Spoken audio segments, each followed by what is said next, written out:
Okay, good evening. I can already see Deb in chat. Hola, ¿cómo estás? Yeah, so I've responded in chat, Deb, with no hablo español. I think that's how you say, I don't speak Spanish. There's a few languages I know enough just to say I don't know how to speak that language, and that's pretty much my extent of my knowledge. So I might even be wrong on how to say I don't speak Spanish, but that's what I tend to say when people try to speak Spanish to me. But it sounds familiar. ¿Cómo estás? I would imagine it's something like "How are you?" And if it is, then I would say "bueno." But it could. I feel like it could also just be. I don't know. Yeah, I'm not sure. Jilly, you can't be here for the stream because your husband is about to stream, but you'll try to be here after. No worries at all, and definitely go support your husband. I hope your husband's stream goes well. But yeah, that's no problem at all. And I hope, just hope everything goes really well. Deb, it's raining heavy again. You need subtitles. You can't hear me. Yeah, I don't know if there's a way to get live subtitles, I'm afraid. Yeah, apologies for that. I'll try and speak as clearly as possible. I've got my mic volume turned up as high as it'll go. But I can't do much more than that. I'm hoping it'll be okay.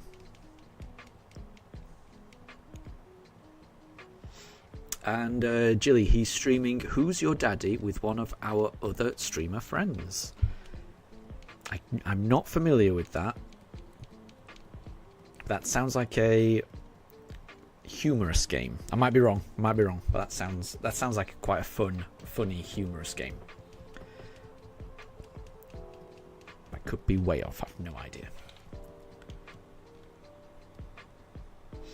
So yeah, I will be streaming for, I would guess, about 2.5 hours. I want to get through 100 encounters, so we've already got through one, and it was not a shiny Turtwig.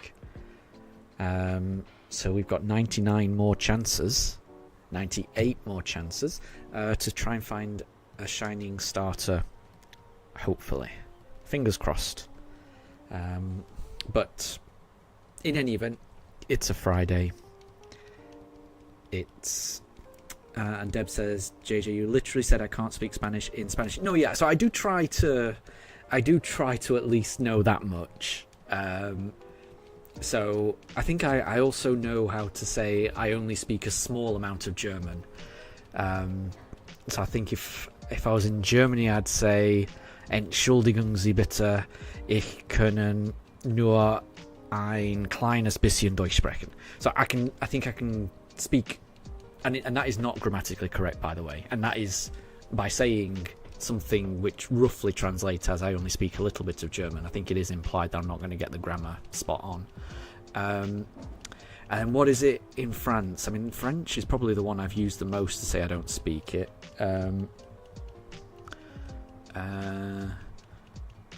S'il vous plaît, je n'ai pas parlé français. Yeah, je n'ai pas parlé français is what I'd say.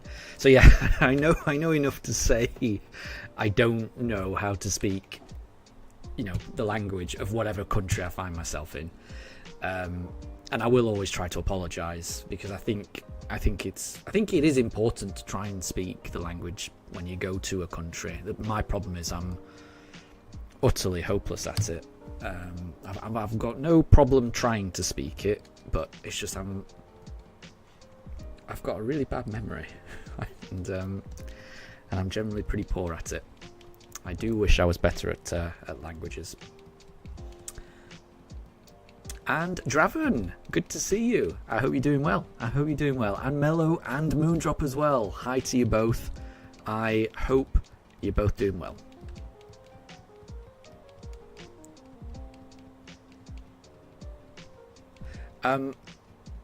Yeah, I would say, I mean, you don't have to talk, I mean, I'm not saying people have to talk to each other, but to explicitly say you're ignoring someone is pretty, there's no reason to say that. If you're ignoring someone, you don't have to respond. I'd rather that wasn't in chat, please. So yeah, but I mean, there's no reason to say that. That isn't ignoring. Actually, if you're actively saying you're ignoring someone, then it's not ignoring. Ignoring is not paying someone any attention. Yeah, this is just a friendly stream. I don't know. There's no reason for anyone to feel uncomfortable, or everyone's welcome here. Okay. Anyway, Draven, you're doing good, and you're at work. Well, I hope it goes well. It's Friday. I'm hoping it's the end of. I'm hoping it's the end of the working week for you. I know I've had a long working week. I'm very thankful that it's Friday evening now, and that I can unwind.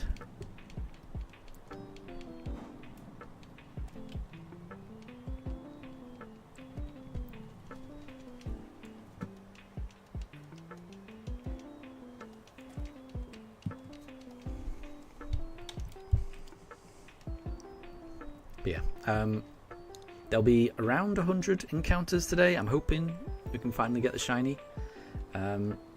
We shall see. There won't be a stream tomorrow. I've got quite a few errands that I need to do tomorrow. But I will be streaming on Sunday, so I'm really hoping that I'm able to get it. We shall see. Mello, you're at 1,240 for the shiny Mordecai, which I had to think for a couple of seconds what that might be, but I'm assuming that is Articuno. I know the show because I know Mordecai is like the blue jay in that animated show, and I've seen it loads of times, and there's a big yeti involved, and there's I'm going to remember what the show is. Regular Show is the name of it. Is it Rigby? It's something, and Mordecai are the main characters. Rigby, it's something Igby, isn't it? It sounds like I don't like this show because I'm remembering so little of it, but I genuinely do really like this show. I think I've only ever watched these episodes once. I remember watching them. These Regular Show episodes. Yes, Mellow Regular Show. And I remember just binging them, just watching them one after the other. But it's been a long time since I've watched them. But it is a very funny show. I definitely liked the humour in it. But anyway, good luck in getting Articuno. I'm hoping you get it soon.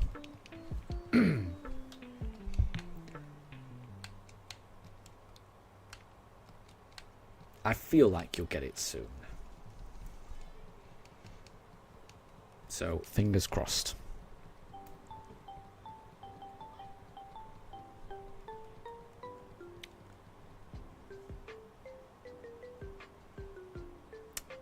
Mellow, it was Rigby, right? Rigby, Benson, Muscleman, High Five Ghost, yeah, I remember that, and Skips. Skips was the Yeti, wasn't it? Benson was the kind of manager type person. Yeah, Muscleman and High Five Ghost were best friends. I do remember it, and there was an old guy as well, or old. There's an older character as well. That was sometimes part of the gang. I do remember it, and again, I know it sounds like I don't remember it because I've only got hazy memories, but I do remember it being a very good show. And Luke, good to see you. Friday Pug stream, exactly. I needed this. It's been a very long week. I am exhausted, so I'm very happy just to be unwinding. hanging out with my dogs, and hopefully trying to find the shiny starter.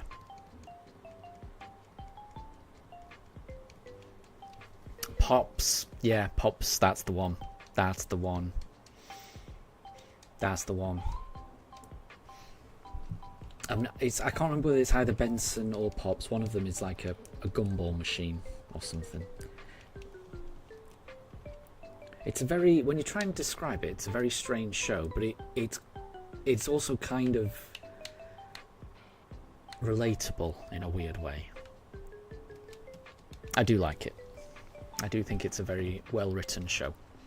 Deb, yeah, I think that's a good idea regarding the rules tab. Yes, yeah, because I don't want to blame anyone for putting something that might be a spoiler in the Discord, because I don't think I've done a very good job of making it really clear that no spoilers are to be posted. So yeah, I think what I'll do is I'll create a rules section of the Discord just so that everyone's on the same page. So yeah, that's on me that there may have been a spoiler in the Discord, so I'll accept responsibility for that, and yeah, I'll put a rules thing up so that hopefully it doesn't happen again.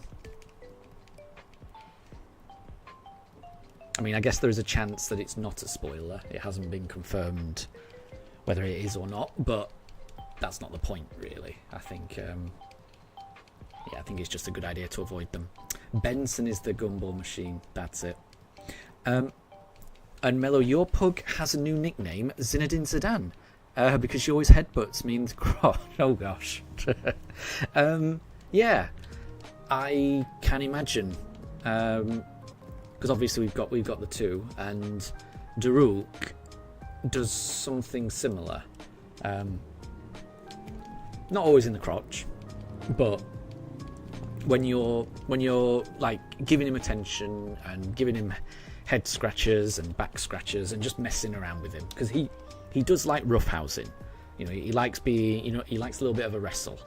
Mifa not so much. Mifa doesn't really enjoy the roughhousing wrestling that I do. So I just don't bother with her.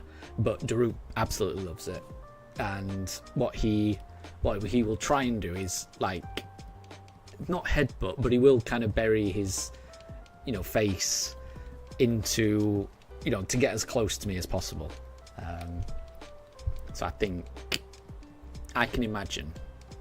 And yeah, Zinedine Zidane is famous for that type of head based altercation. That's the best word, maybe.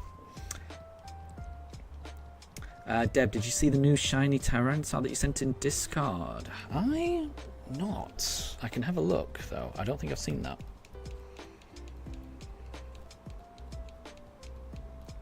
Let's have a look. Bear with me.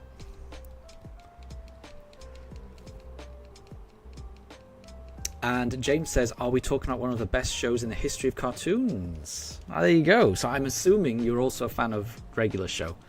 Once again, I will definitely apologise and say that I haven't got a perfect memory of it, and I don't even know if I've seen every single episode. But I feel like I might have done, because I feel like I watched a few episodes and got completely hooked on it, and then just binged watched them all. So I've either binged watched an entire season and maybe there's more, or I've watched the whole thing. I suspect I've watched the whole thing though. But yeah, I really enjoyed it.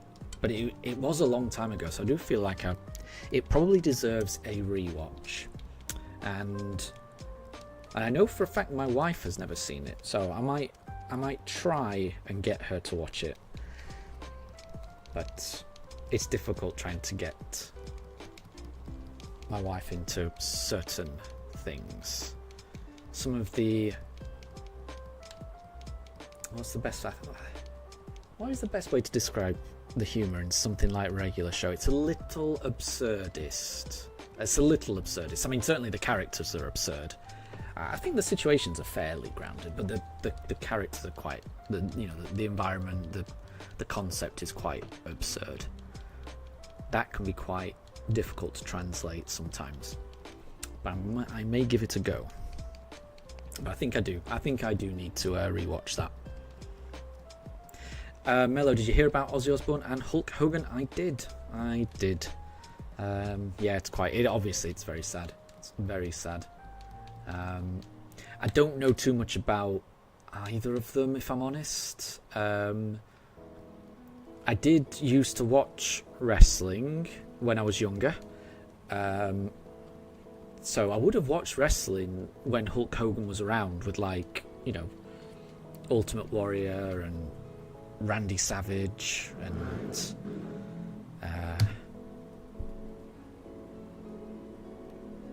Rowdy Roddy Piper, British Bulldog. I do remember like watching wrestling in that era when Hulk Hogan would have been around, but only vaguely. I only have vague memories. But yeah, it's sad because obviously he was a big part of making wrestling really popular and what it is today. And again, I don't know too much about Black Sabbath either, other than like Paranoid and Crazy Train. I only really know like the singles. I don't know too much about them either. But you know, from what I've heard about Ozzy Osbourne, seemed like he was giving a lot away to charity recently, which seems like a noble thing to do right at the end. It's a shame.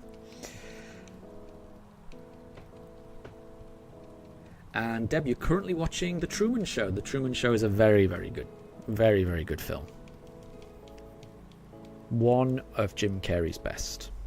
Up there with The Eternal Sunshine of the Spotless Mind. Those two movies are really good. So enjoy.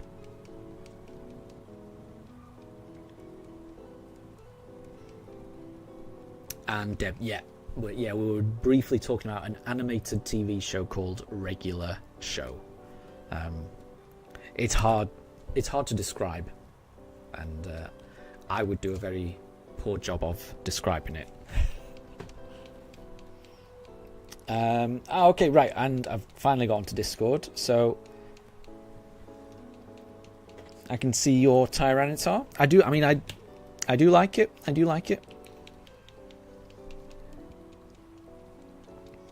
I definitely like. I do like the purple of the normal shiny, definitely, and then the orange is it makes it just less subtle, than it is. So it definitely stands out. But I must say, I'm a fan of the original as well. I do not mind shiny Tyranitar. It's a little subtle, but it's noticeable. You're not going to miss it. So I do like the original as well.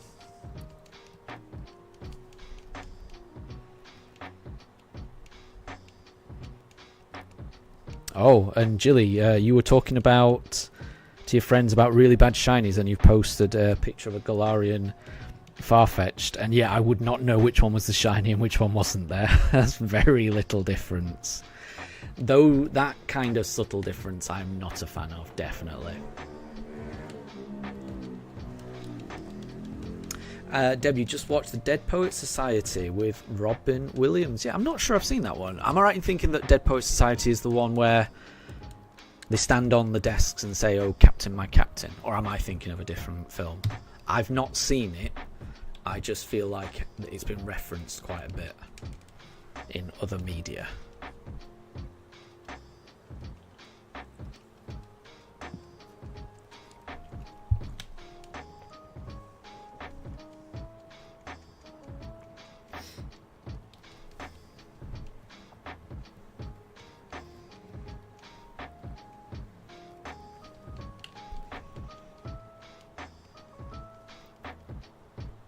But, the fact that you're watching Truman Show and you've just been watching Dead Poet Society, there's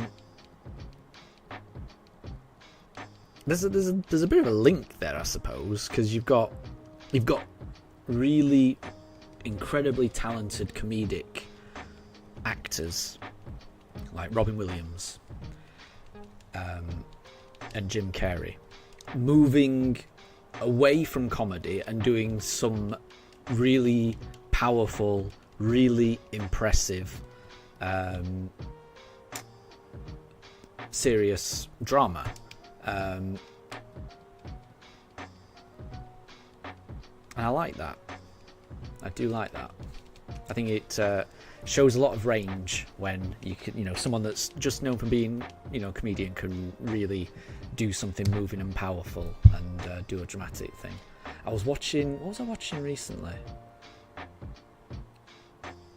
I was watching some podcast recently. I can't remember which podcast it was. So it's not going to be, again, this is my memory causing problems.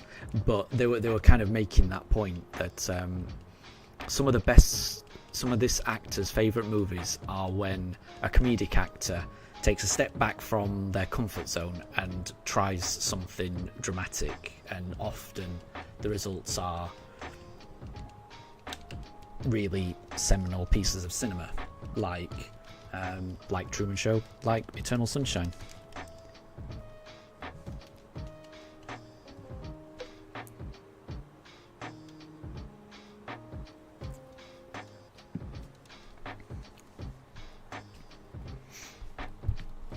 So yeah, Deb.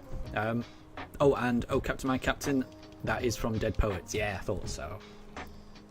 So would you recommend that? Like I say, I've heard good things about it, but I've never actually seen Dead Poets. So I feel like I should. Watch that one.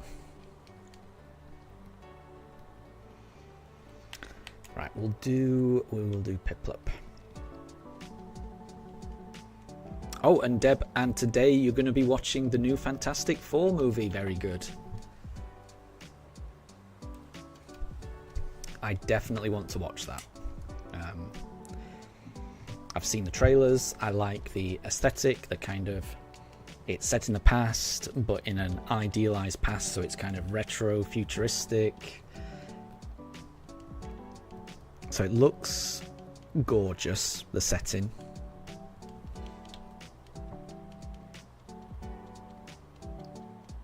I do like Marvel movies in general.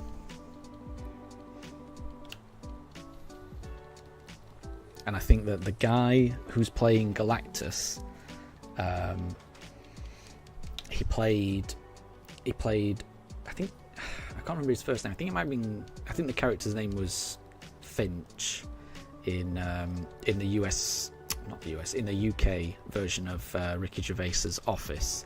But he also played a character from the Iron Islands in Game of Thrones as well. He's a really tall actor with a really deep, low voice. And I could just imagine him being the voice of Galactus. So I'm looking forward to it.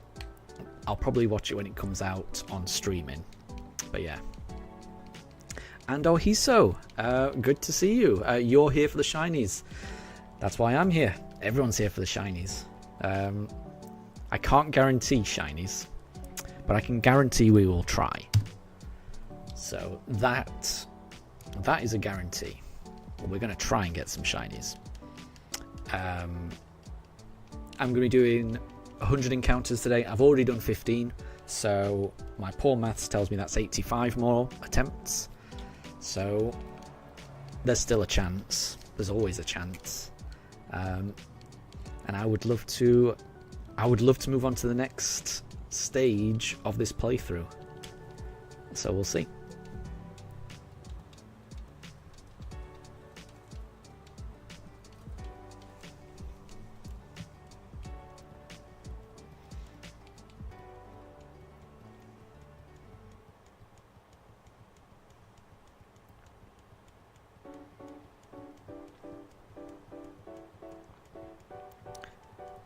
And Ohisu, am I an honorary member of the PM7 World Record Shiny Hunting today? Wow. No, definitely not, because I have no idea what that is. It sounds good though. I like the idea of of being part of a world record shiny attempt. I wonder if there's any way I can just tag along. What is PM7?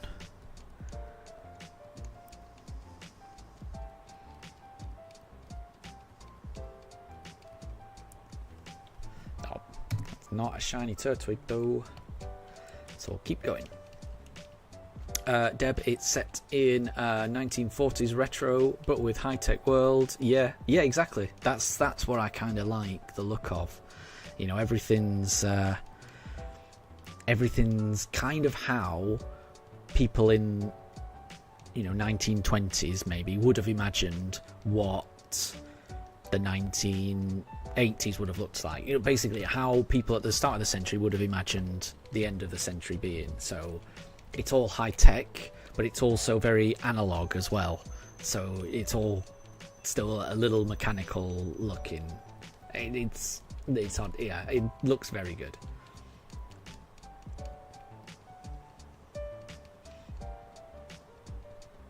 Oh, no, so it's a bunch of big streamers trying to catch a shiny of every Pokemon in 24 hours. Nice. Very good. That's pretty cool.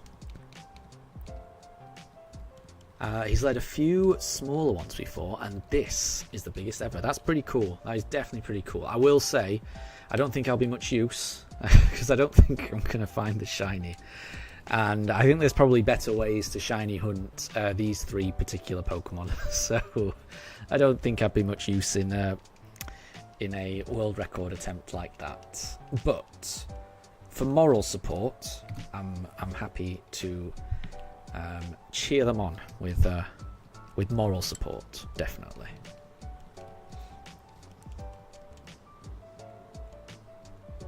And yeah, I'll try and check them out because that does sound cool.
Oops, wasn't paying attention there. Apologies. I'm just on PM7's channel now. It looks like they've only just started, right? Because they've got a timer counting down from 24 hours, and they're at 23 hours 37 minutes, and they've already got one shiny. So that's pretty good going. That is pretty good going. But yeah, I don't think I'll be able to help out with that. I don't think I'm going to find one. But you never know.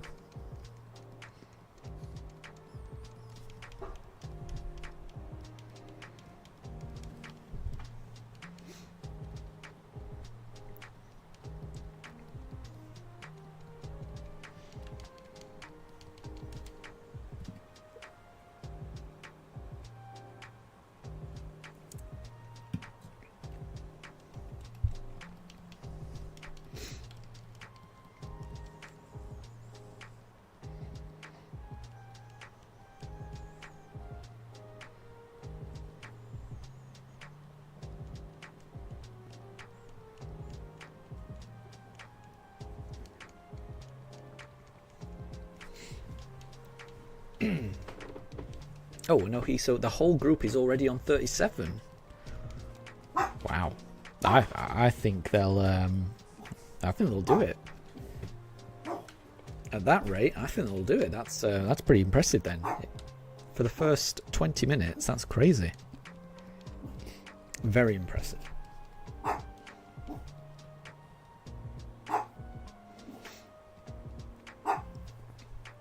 I guess the tricky ones are going to be the ones that are not available on Switch. So, what are they? I guess the Pan Sage type things, but then you can Masuda method those ones. Shiny Manaphy, how would you get that? Huh. It would... I mean, I'm sure there's a way. But yeah, I can imagine there's a couple of ones there that are going to be really tricky. But I would imagine the Switch ones, they'll be able to rattle through those fairly easy. I would imagine it's going to be the ones that are not on Switch and the ones that they can't Masuda method. They might be a bit trickier. But I'll probably check that out, around this time tomorrow and see how it's going, see how it went, I should say.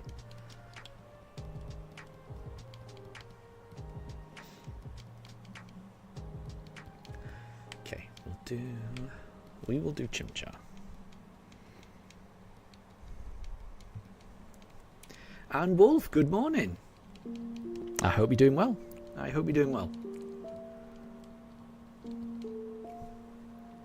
You haven't missed anything.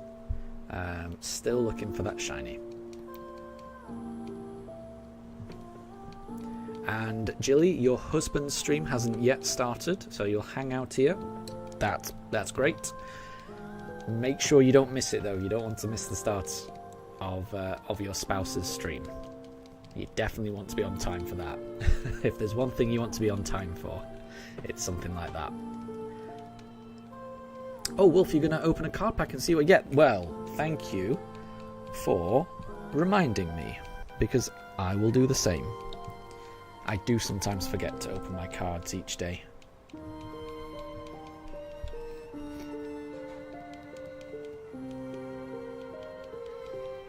There we go. I can open 2 packs. I do like these Eevee cards. Okay, let's see. Alola Mola, Galvantula, Applin, that's new. No, but that's it. But I can open up another one. And Kapamun, card packs, you have been summoned. Yes, indeed.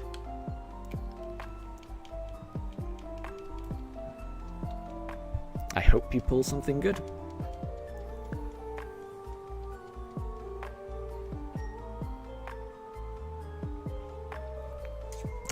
But it's not. That wasn't a shiny Chimchar, so we'll keep going. Deb, you've sent a review on the Dead Poet Society on Discord.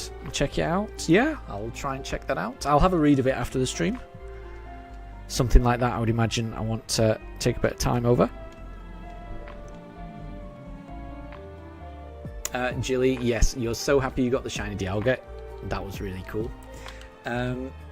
But you were upset you didn't get it during the stream. That would have been amazing. I do love it when someone gets a shiny during the stream. That is pretty special. But, I mean, a shiny legendary is special no matter when it arrives, honestly.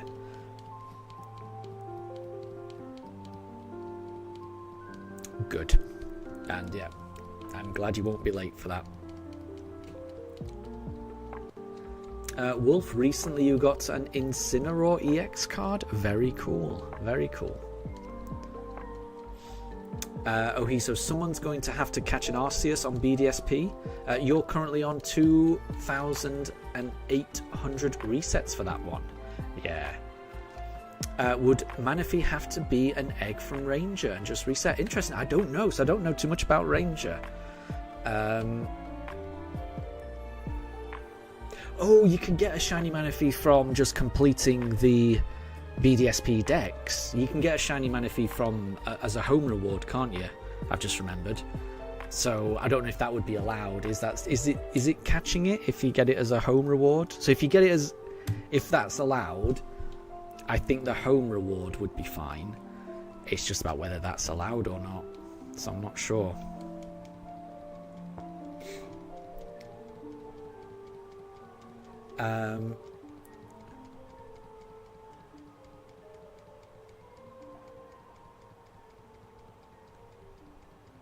So Deb and Capamon both say como este. But I'm not sure. But then Capamon asks what that actually means. And then Wolf has said soy bien. So I'm assuming that is how are you, or how is it going? I'm not sure, but I mean bien is definitely good. Oh, and Julie, you got the shiny Dialga as your very final encounter before you had to leave for your meeting. Very good. Well, I hope that was a sign of things to come. So I'm hoping that meeting went well, because I do remember you mentioning that, and that you were a little bit worried about that. So I'm hoping that went well. And soy bien means I'm good. Okay, that makes sense. That makes sense.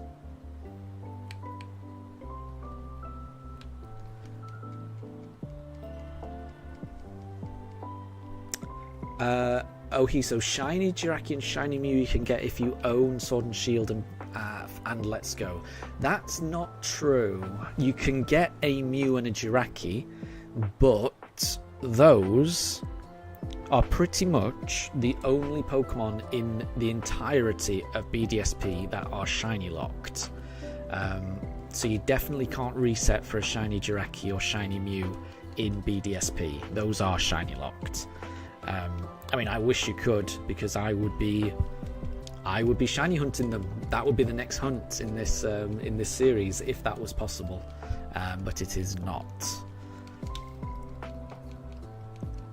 And Jilly, you got to go. No problem, no problem. I hope your husband's stream goes well, and thank you very much for stopping by.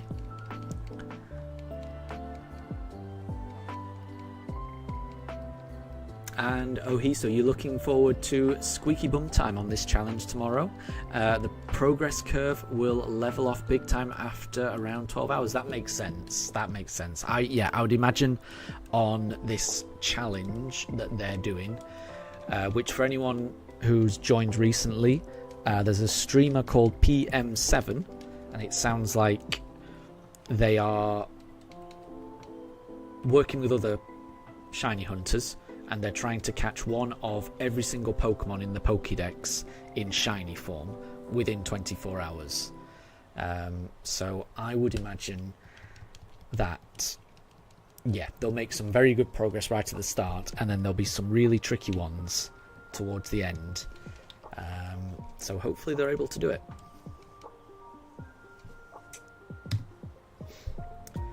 And for anyone in the chat who isn't familiar with that phrase as well, because I'm pretty sure that's I might be wrong, but that sounds like a British expression. But yeah, squeaky bum time is generally the when things are getting close to the wire, when things are getting close to the deadline, you're worried. That's usually squeaky bum time, when you're a bit nervous about whether something's going to actually happen or not. And Wolf, you're Hispanic in heritage, because you know your twin sister is mostly Hispanic and a few other heritage. And she did a DNA test a couple of years ago. There you go. Well, I mean, if she's your twin sister, is it not the same? So, if your twin sister took a DNA test, then isn't that like you taking a DNA test? Because I would imagine the results would be exactly the same, surely.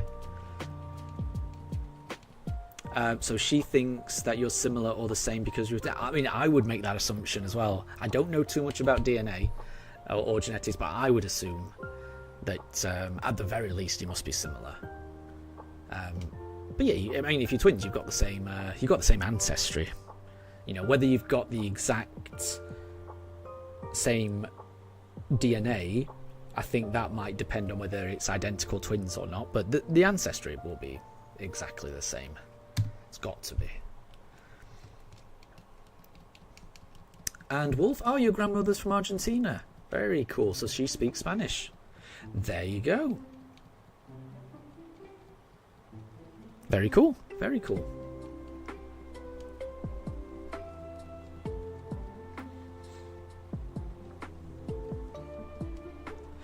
Ohiso, où est le cheval?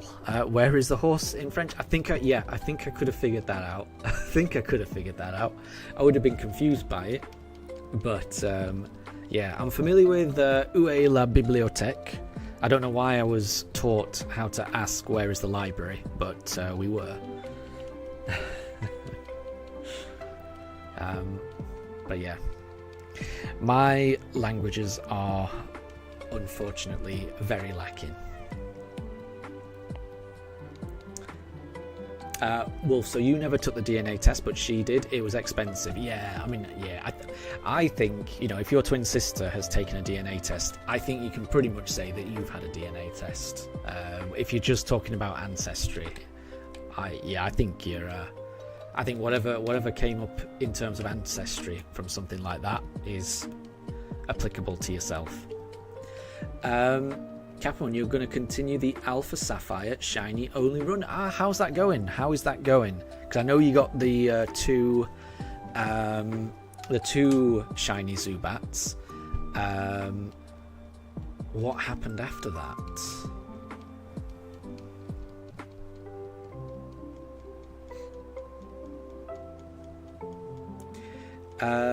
Ohiso, no hablo español, hombre. There you go. So I do know that. Well, hombre, I'm assuming that's either man or brother, but no hablo español is. I'm comfortable with that because that's what I would say whenever I would visit Spain, because I also no hablo español. I usually try to add an apology, and I'm trying to remember what the apology is for Spanish. In French it's désolé. German it's Entschuldigung. What's Spanish for sorry? I've forgotten it. But I do try to at least learn how to apologise and say I don't speak whatever language it is that I'm visiting the country.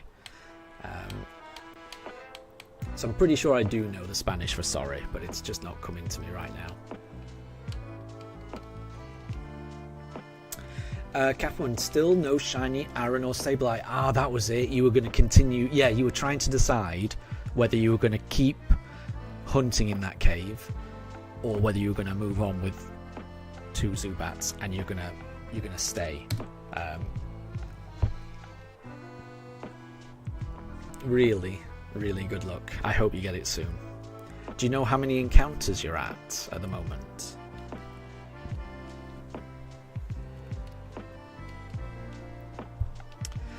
And Wolf, you're going to open your card pack now. Very good. Well, fingers crossed.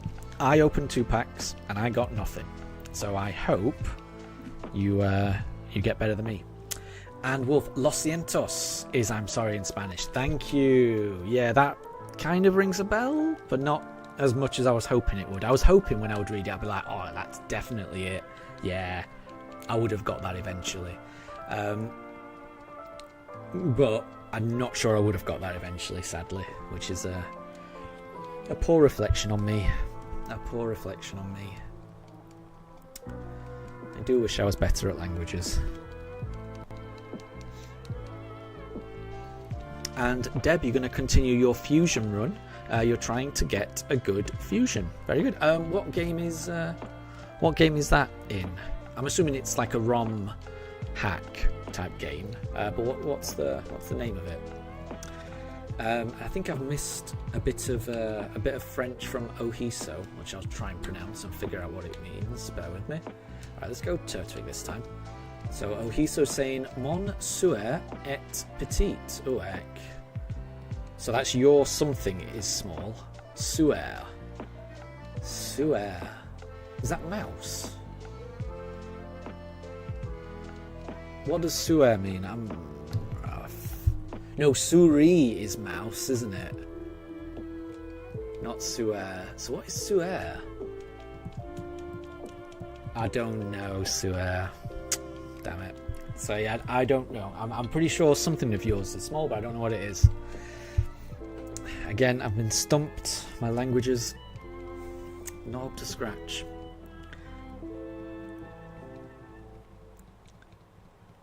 And Deb points out that Ohiso said he doesn't speak Spanish, man, in Spanish. Exactly. Yeah. Yeah. And Captain, you're trying to get the new card set, but the scalpers are beating you to it. Yeah. I haven't actually told my wife this, but I registered for... So I tried to get some on the Pokemon Center website, and I couldn't either. They do look cool, these sets. Black Bolt and White Fusion, they do look really cool. But Amazon in the UK has some listings where you have to apply for an invite for certain things, and I'm assuming it's random, and then they'll just send you an email and say you're allowed to buy this product. So I applied for an invite to get one of the binder box sets, which is like a binder and like 5 packs, and I got the invite for that. So I've got one of those. It hasn't arrived yet. I think it's probably going to arrive tomorrow. So I'll have 5 packs of the new set. But I'm more interested in the binder. I love having binders, so more interested in that. And I'll probably wait until December to open them anyway. But it is really difficult to get them. It's difficult to get them where I am as well. Oh, and Ohiso, Sue is sister. Ah, yeah, I didn't know that. I didn't know that. I think that might be because I don't have a sister, so that never really stuck in my mind when I was learning French. I think I only remembered frère because I've got a brother. Sue, I don't know how to pronounce that. There you go. Kaplan, do I use sleeves? I do. I've got loads of little penny sleeves, but I've also got a few elite trainer boxes, and they always come with sleeves as well. So I've got a few sleeves, but I prefer to put them in. But so what I generally do is what I've tried to do is keep them in set order. So I've got like all my cards arranged in set order within boxes. But I think I'd rather just... But then what that means is I've got some really nice cards, but they're just kind of mixed in with all my other cards. They're all in sleeves, but like if I want to try and find a card that I like, I've got to remember what set it's from, and then I've got to find it, and it's a bit... What I think I'd like to do is pick out my favourite cards and put them in a binder. That way I can always have easy access to look at my very favourite cards. Because I remember Captain, you posting pictures of your binder with all the amazing cards that you've got, and it made me really jealous. I was like, oh, I want that.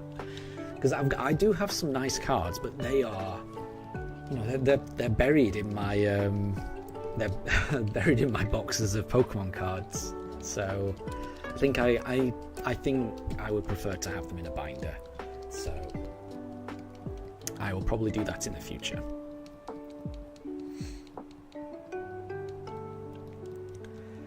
Right, I've lost track. I'm just going to go Piplup this time. So one of your favourite gifs of all time is the gasps in Spanish gif. Highly recommended for shocking situations. Okay, I don't think I know that, but I also kind of feel like if I saw it, I probably would recognise it, if you know what I mean. Like, I can't think of it right now, but I bet it's something I have seen, and when I see it, I'll be like, oh, that one. Yeah, I know what you mean. Sometimes it's hard. Sometimes it's impossible to describe a GIF without actually sending the GIF. Catherine says Wilson, Los Cientos. Wilson apologies. Los Cientos. Wait, Los Cientos means the seats.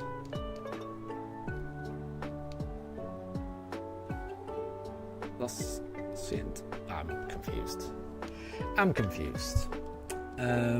Catherine says La Cucaracha. Is that La Cucaracha? from, I don't know, some song or from some cartoon. I remember some cartoon character singing La Cucaracha. Does that just mean cockroach? La Cucaracha? I'm not sure. And Deb, the Fusion game you're playing is based on Fire Red called Pokemon Fusion. I think I've heard of that. I think I've heard of it. Well, I hope you have fun. Alright, if I did Piplup last time, we'll do Turtwig this time.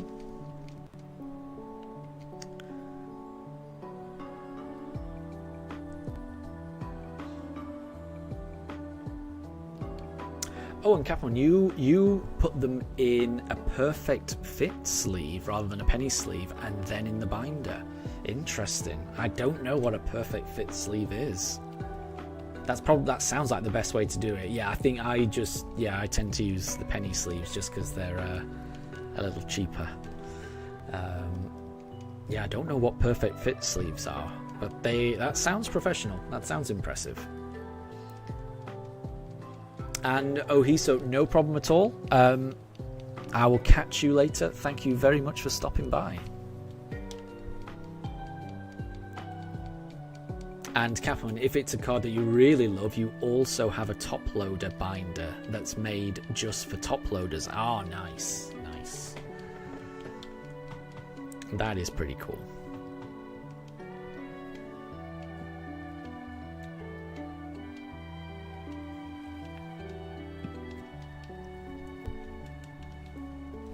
Oh no, low battery. Let's plug it in. It should be okay, hopefully. Hopefully.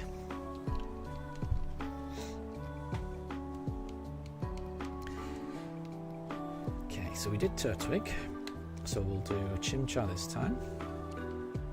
We've done 32 encounters today.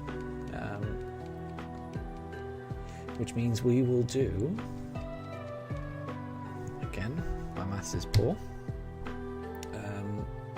67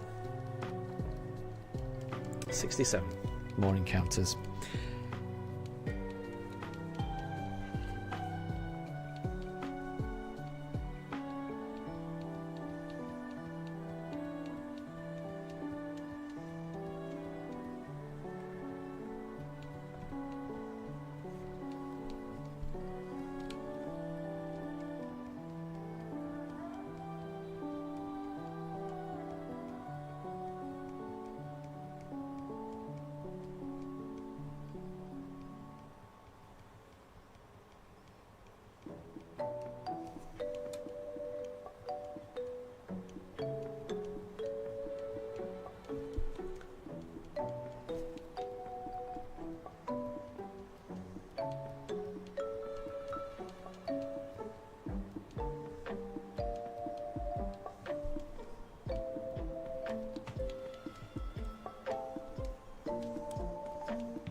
Okay, and then we'll try Piplup.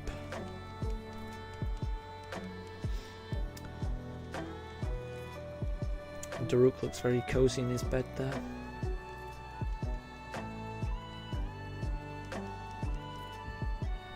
That's not shiny.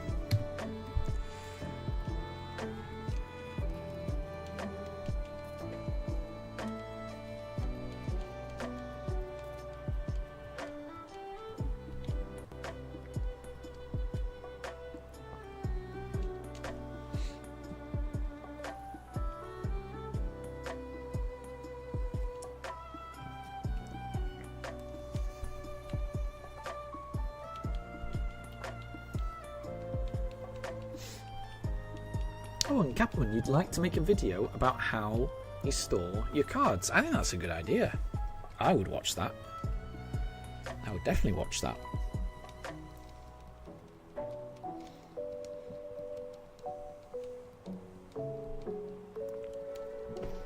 Because I definitely like the way that you display your cards.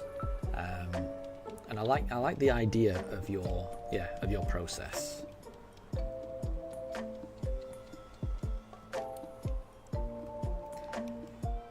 it's yeah, it's a little daunting for me to do that, just because I've got so much bulk. I've got so many just like cards.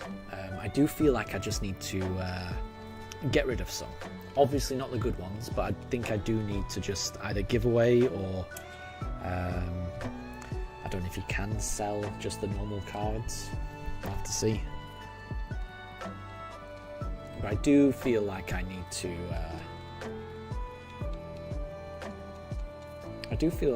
organise my cards better.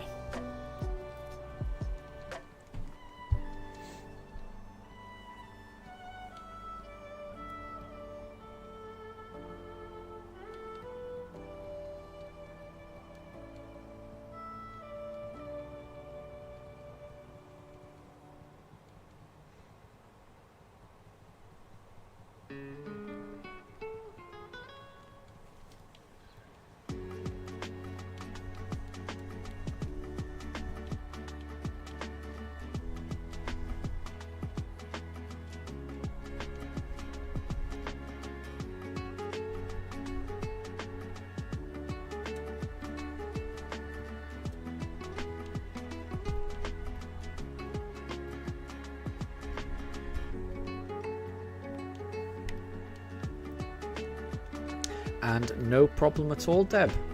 We'll catch you later. Enjoy your dinner. Bon appetit.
Yeah, we'll do Piplup. Deb, guess what you are getting? I have no idea. Dalbart and Alu Barger.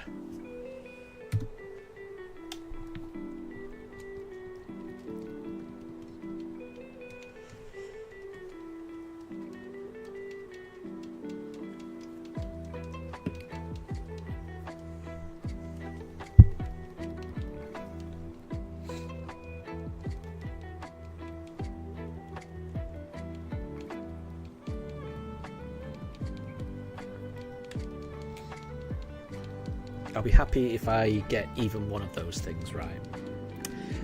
Daruk and Mifa sleeping so soundly. Yes, they are. Yes, they are. Especially Daruk. His head's almost coming out of the bed.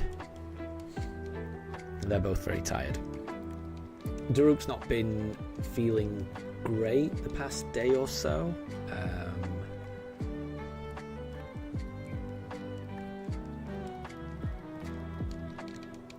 He's just he hasn't been able to hold down the food, or there was one meal where he ate and then he ended up throwing up, but then for the rest of the day he was okay, but he was still just a little bit lethargic. but he's been fine for the past 24 hours, which is good. I think he just has quite a sensitive stomach. It's not an unusual occurrence for every now and again for him to just throw up, unfortunately. I wish it was a very rare thing, but it does happen from time to time. Much more so with him than Mifa. So I think, I think Daruk has a sensitive stomach. Oh, that's your breakfast, not dinner. Well, I mean, I've had dal bard and aloo bhaja for dinner plenty of times in our household. So I think it just depends. But you're getting aloo paratha, if I know what that is. Of course I know what that is. I do like parathas. And yeah, having one that's got, potato in it, it's very nice. So yeah. But what are you? I'm assuming are you having the aloo paratha with something like a dal, or are you just having aloo paratha?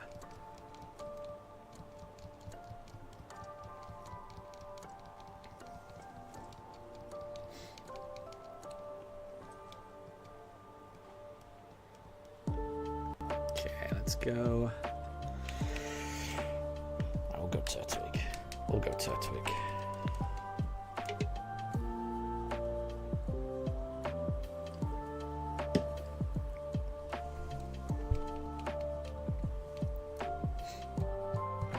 Nope, not that time.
Okay, so I did Turtwig last time.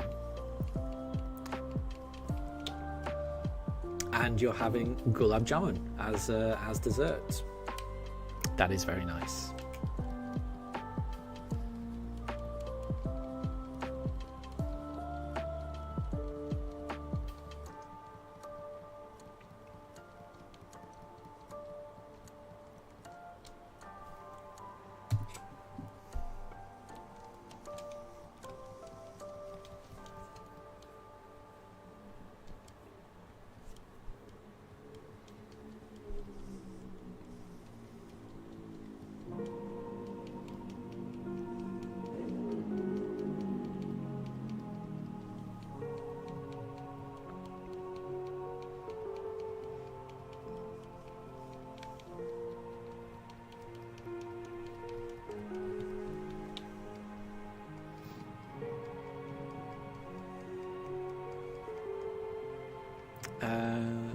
Capman, I have no idea what that means. VVF question mark LR L. I don't understand. I'm very confused.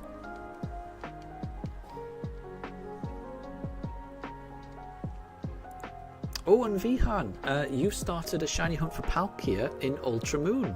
Good luck. Really good luck on that hunt. I hope that I can try that soon. But I know it's a long way away from me. But I want to shiny hunt Palkia as well. So I hope yours goes really well, so that I have a lot of optimism when I get to that stage of my hunt.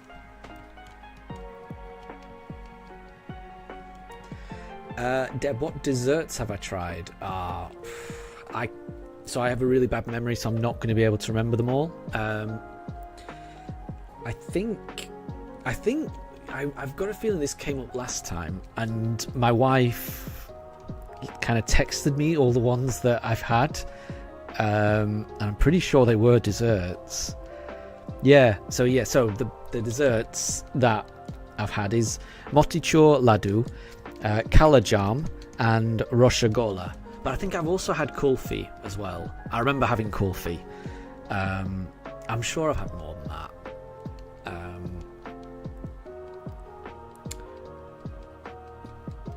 Because I've had jalebi as well, and I've also just bought just random things,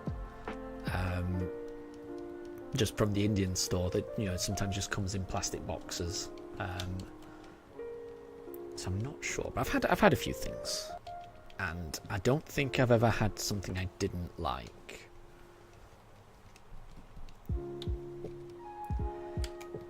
Okay, we'll go Turtwig here. And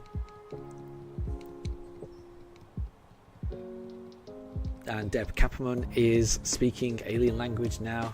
He's escaped the Earth, possibly. Possibly, yeah. I can't make any sense out of Kappa's messages. Vihan, you can hunt Palkia in this game only. And Vihan, you're from India as well, and I'm trying Indian desserts. Yes, no, I mean I've tried quite a few. I've been to India a couple of times. My wife's of Indian descent, so I've had a few. I've had quite a few. But I mean, I must say my memory is a bit poor. What am I doing? Don't reset. There we go.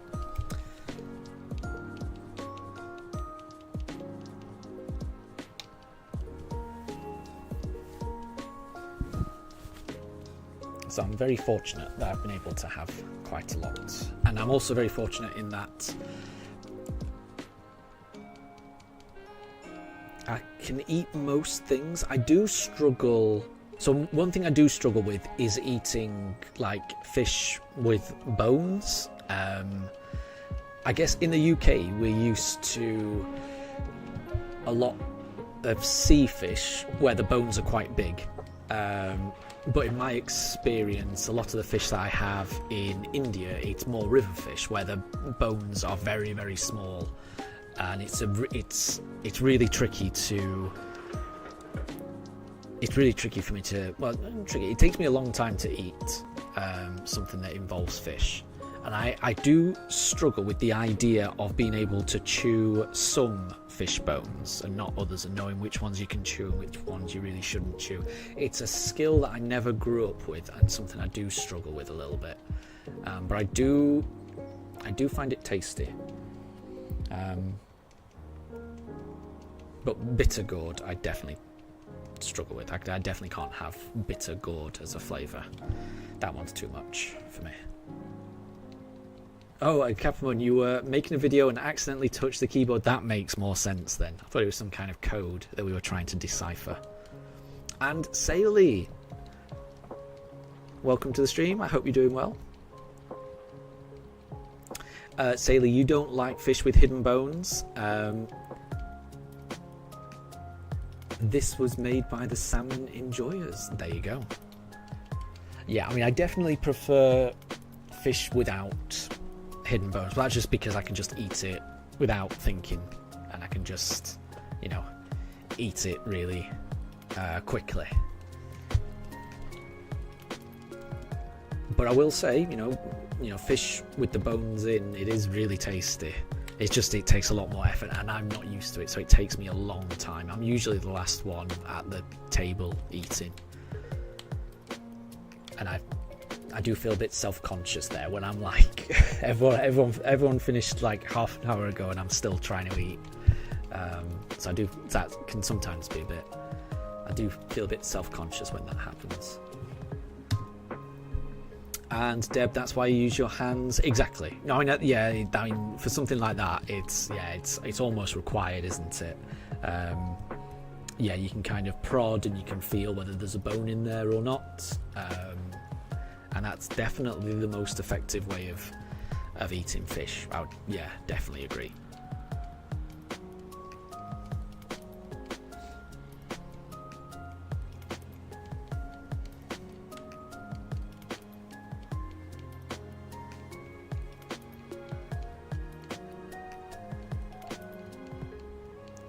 Oh, Saley, I'm sorry to hear that. You've already reached double odds and still no shiny Oshawott. Ah. I mean, it's got to be close. It has to be close. If you've gone twice over odds, you've been really unlucky there. Really unlucky. So I really hope that comes soon. I really hope that comes soon. And that's what I mean. I mean, I can't really complain right now because I am not I'm not double over odds yet. Nowhere near that. So you've gone, you know, in percentage wise, you've gone beyond me. So you've put more effort in. So yeah, you really do deserve it. I hope you get it soon. I really hope you get it soon.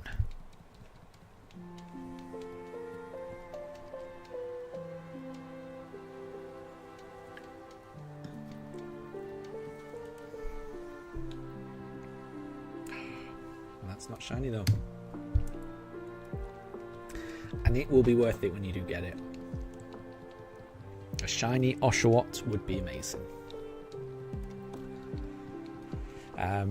We've done 46 encounters so far today on today's stream. We're going to do another 54, which means we'll be ending at probably in about an hour and a half's time. Probably a bit longer than that. An hour 45 maybe. And Saley, I deserve the shiny first because I've been doing it for 2 months. I have, but I've not been doing it non-stop for 2 months, I will say. You know, there's been a good 2-3 maybe 3 weeks at least that I took a break because I had, you know, family coming to visit. You know, I don't do this every single day. So I know I do like to say I've been doing it for 2 months, but you know, not really. It's not really 2 months, is it? And in terms of the number of encounters, it's not that many. Even though the length of time it's taken me a long time, but a lot of that is to do with the majority of this hunt I was doing on my Switch 1, which was very slow, and things are going a lot faster now on my Switch 2. So this hunt it looks worse than it's actually been. So it's been over a very long time, but that is because I've taken breaks and I don't stream every day, and it has actually taken a lot of a lot of hours, but a lot of that is because each encounter was really slow on the Switch 1, and I also take a lot of breaks. You know, every stream I do, on the weekend at least, there's like almost 2 hours of me walking the dogs. I'm not actually hunting during that time, so it seems like it's been a long time for me, but it's not been that long really. Vihan, if you want to do it even faster, you can use an emulator and you use Citra. Oh, you see, I'm not in a rush. I'm pretty happy with how it's going. So yeah, I think I would want to do this, you know, on original hardware. I think I just prefer that. So I'm happy doing this on my Switch. I am very happy with how fast it's going now. It definitely felt slow at the start when I was on the Switch 1. Now I'm on the Switch 2. I cannot complain. Now it feels lightning fast now. I know it's not lightning fast, but compared to how I remember it being on the Switch 1, that is still a vivid memory to me about how long each reset took on the Switch 1. So this just feels... I mean, yeah, even though it slowed me down doing it on the Switch 1, it has helped my motivation for the second half of the hunt a lot, just because it just feels so much faster now. So in that sense, it's been good for my morale, starting it off on Switch 1 and then moving to Switch 2, because it just doesn't feel like it's a long... it just feels really fast now. And Deb, what reminds you of your fusion of Pikachu and what that looked really cool? Oh, nice. Very good. Is that on the playthrough that you're doing right now of Pokemon Fusion? Red Fusion, I think he said. And Deb, yes, I am using the Switch. Oh, and apparently Citra might not handle Diamond or Pearl anyway. Oh, there you go. There you go. And Kafamun, the Switch one, was like the Dark Ages. It really was, yeah. I mean, I don't know if anyone has actually watched or has gone back to watch some of the earlier episodes of this stream, but it feels completely different. Like, if you watch the very first episode of this hunt, it's on the Switch one. So it is slow. Each reset is slow. But not only that, there's no microphone. So there's none of my distracting voice or anything like that. It's just music and me in the chat. So it does feel like the stream has come on quite a lot since then. I've managed to buy a microphone, managed to buy a Switch 2. And I think those two things have improved it. It certainly made it more fun for me to do this hunt.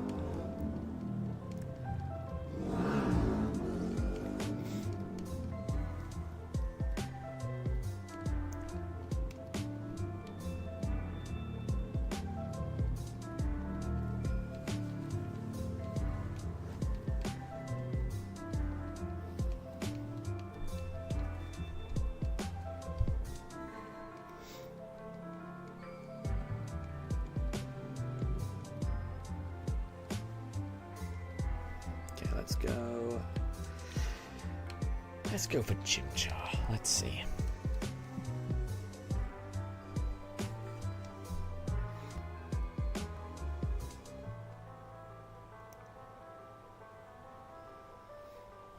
And Saley, you've got the Switch one and you don't find it too bad, and had a great time. So I mean, I will say, with my Switch OLED, I had a great time with it as well, and I loved every second of it.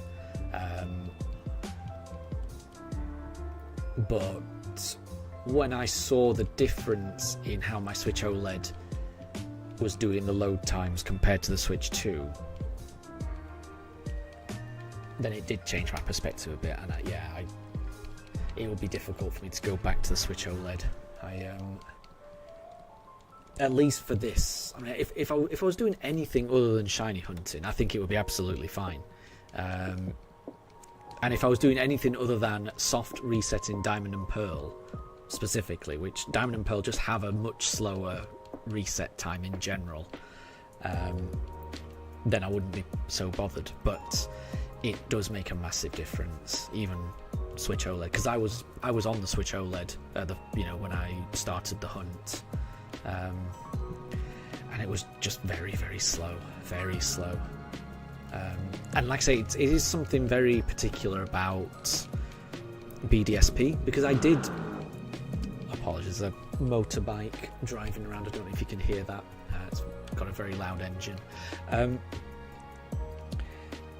The load times in BDSP just seem obnoxiously long, because I did a soft reset on my Switch OLED just before I did this hunt. So I hunted for shiny Mewtwo in Let's Go, which involved soft resetting, loading the game up, seeing whether it's watching the cutscene, seeing whether it's a shiny Mewtwo, then resetting, going through the start screen,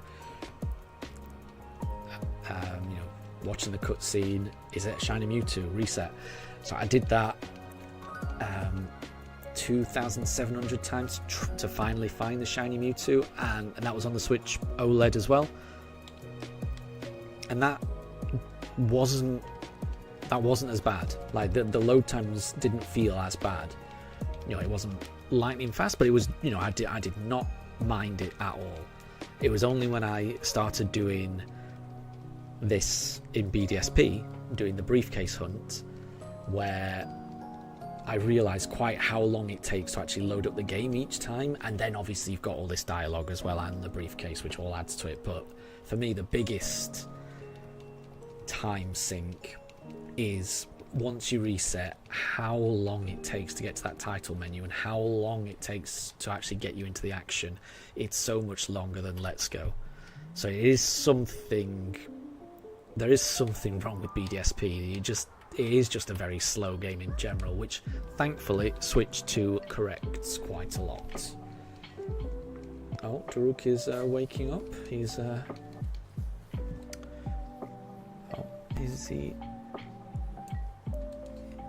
Is he going to knock Shinx off? Is Shinx going to survive? And that... Oh, he's knocked Shinx off, sadly. And that is not a shiny Piplup, so we'll go on. So Shinx has been knocked out, everyone. Apologies. Apologies to those who thought Shinx would make it through the stream. Shinx has been knocked out. Maybe Shinx will make it through the next stream. And Catherine, using the voice and the microphone was a good choice so that your hands are less full. I completely agree. Yes, it's so much easier. It's so much easier for me to talk to you all. It was such a pain having to put the controller down and type, and sometimes my keyboard would mess up and would just, I'd press one key and it would hit the key multiple times. It was just such a pain. So it's a lot easier just to be able to talk rather than having to type, definitely.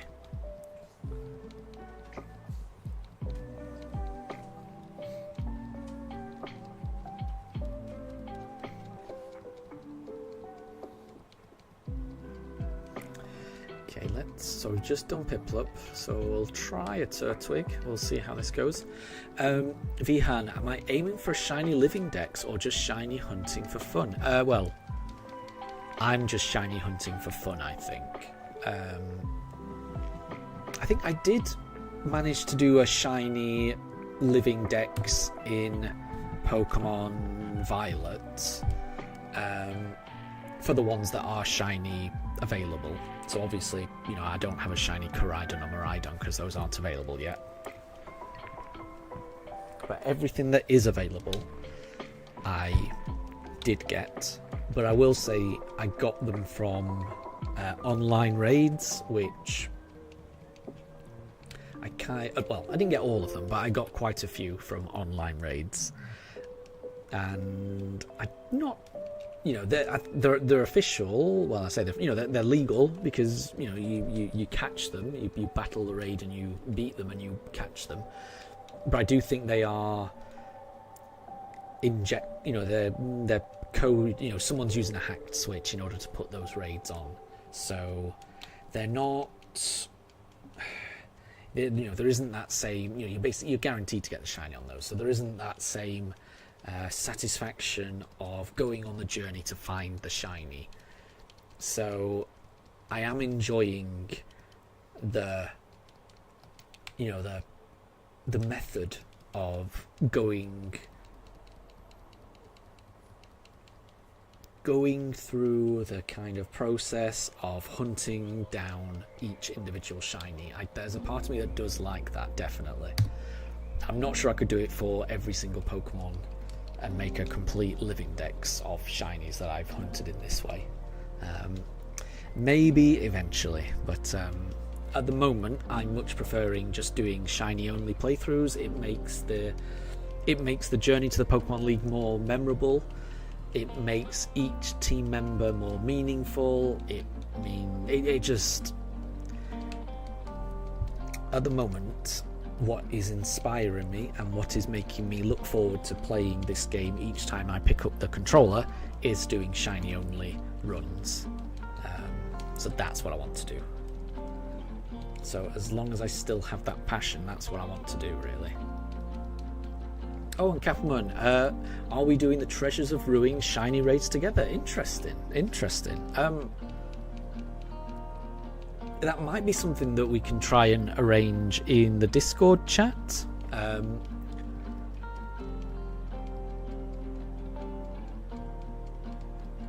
or it might be something that we could do maybe on Sunday. So I will not be streaming tomorrow, but that might be something that we could maybe do on the Sunday, because I will be streaming on Sunday for a very long time, and maybe a couple of times during the stream we could, swap out BDSP for 10 minutes. Join. I could put in. Oh no, I can't, because this is my Switch 2 and I've not transferred it over. So all of my save data is still on my Switch OLED. So I'd have to. It's possible. I'd just have to bring up my Switch 1 dock, because at the moment the only dock I've got up here is my Switch 2 dock. I think there's a way for us to do the Treasure of Ruin, 1 or 2 Treasure of Ruin raids at some point on Sunday. But I mean, even if we can't arrange that, that's something that can be arranged, I think, in the Discord, if anyone wants to do it. Because I think everyone should do that raid once. If you've got Scarlet and Violet, everyone should battle Shiny Wo-Chien and beat it at least once, because I think my understanding is you need to beat it once in order for the code that when it eventually gets released to work to get you the Shiny Wo-Chien. So it's definitely worth doing. Definitely. And Alexander, hey, welcome to stream, and Pokemon Trainer Brandon, welcome to stream. I hope you're both doing well. Vihan, you're currently collecting every Ultramoon wormhole shiny, and it's going to take very long. Yeah, I can imagine, but that will definitely be worth it when you finally get them. There's nothing like a shiny legendary. It's pretty special. So yeah, good luck. Saley, 10 minutes, but a raid is about 7 minutes or so. Yeah, maybe 10 minutes is being optimistic, isn't it? But one thing is, I don't want it to take up too much time at the stream, because I do really want to get this shiny. I really want to get this shiny. So maybe we just do one raid then. So what we might do is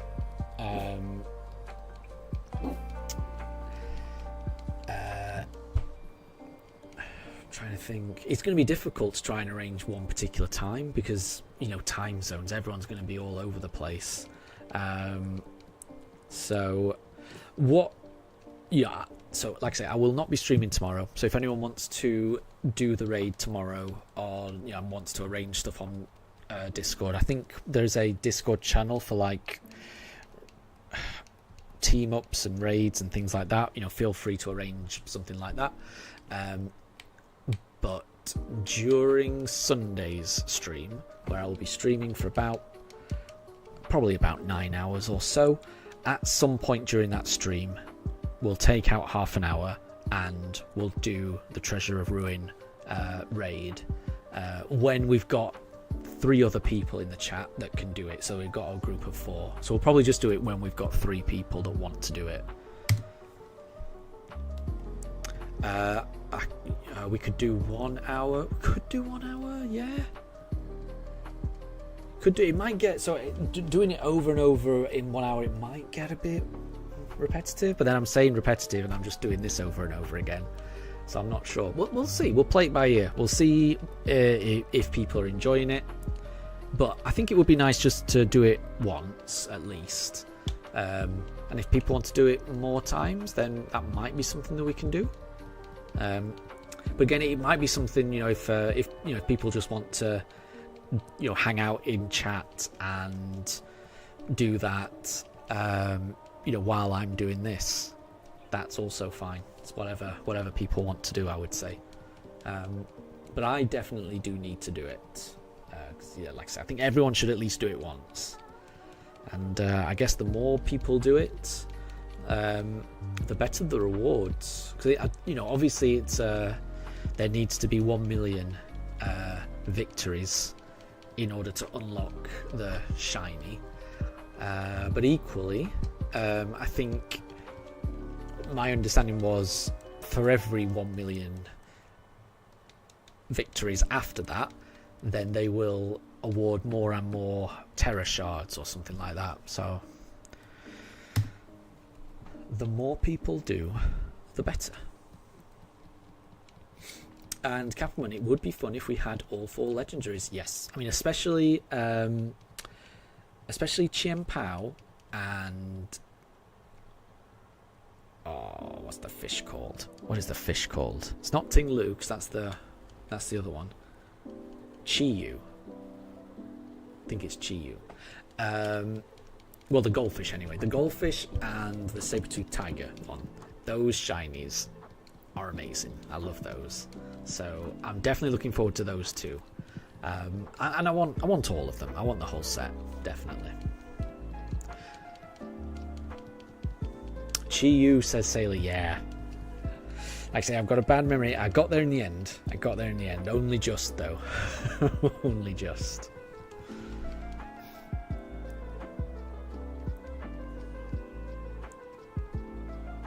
And Vihan, you tried ROM hacking, but you couldn't do it as it's too complex and hard. Oh, yeah. Do you mean actually like coding and editing a game? Because yeah, I could imagine that's really difficult.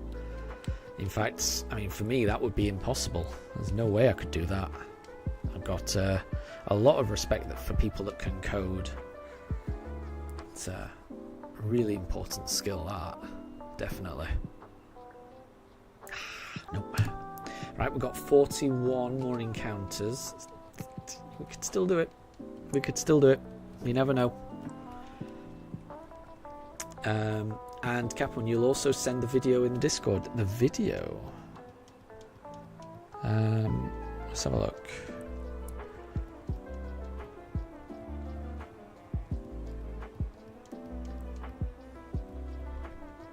Oh, I can see. Right, okay.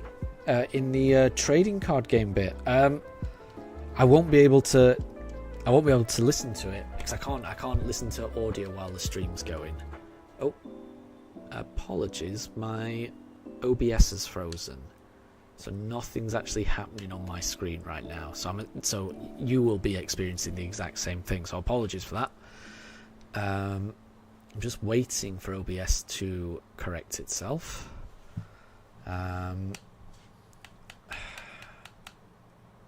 Doesn't usually freeze for this long. I've no idea what's happening, so apologies.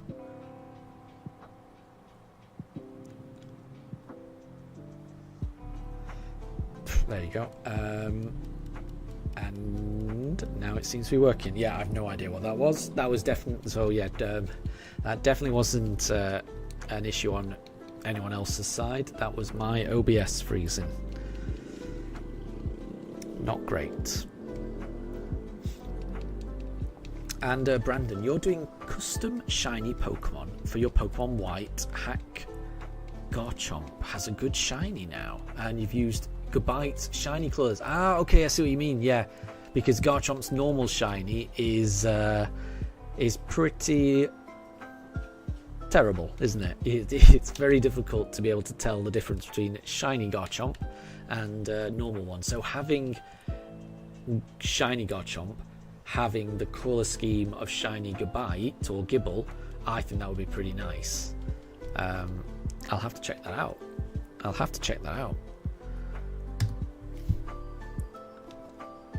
Okay, that's not a shiny Chimchar.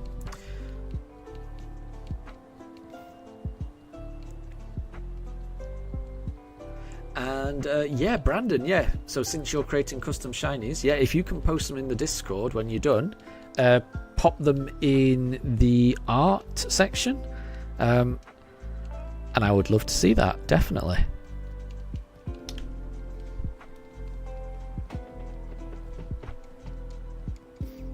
And Saley, your shiny Snivy breeding session took 544 eggs, but you do not know why this Oshawott is being so stubborn. Yeah, it happens sometimes, doesn't it? And it's a shame when it does happen. I hope you get it soon.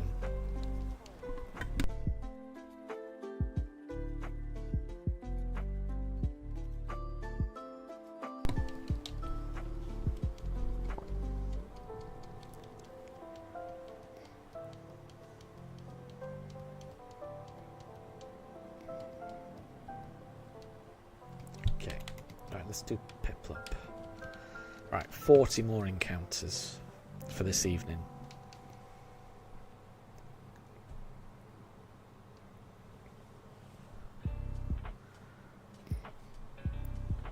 And Vihan, what's your favourite shiny? Yours is Umbreon. Umbreon's a very nice shiny, definitely. That's a good example of a subtle change, but a change where the accents that have been changed are tasteful and amazing.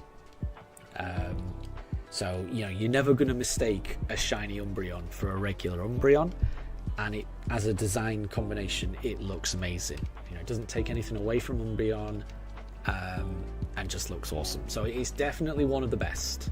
I think my favourite shiny is either Shiny Dratini or Shiny Mareep. I'm a big fan of pink shinies. I think they work really well. I think both of those, the shade of pink works perfectly for them. So that's my favourite.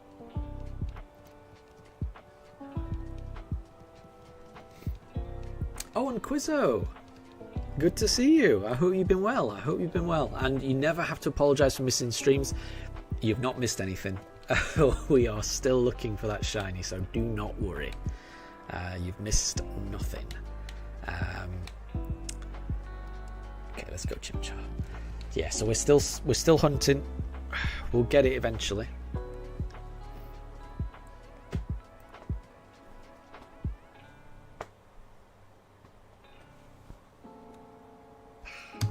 But not that time.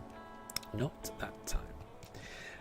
Brandon, you've created 3 different shiny colours of Crobat, and the colours have come out great. Very good. And Brandon, your favourite shiny is Shiny Volbeat. That's an interesting choice. That's I'm trying to remember what that looks like. Let me Google it. Bear with me, so that I can see it as well.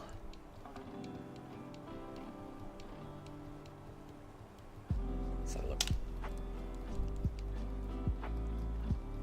Ah, it's yeah, it is a nice one, and I know it's not exactly the same, but the colours remind me of Illumise, and I know it's not exactly the same, but it's like a mirror image almost of Illumise, which I think is nice. It's a nice touch, definitely.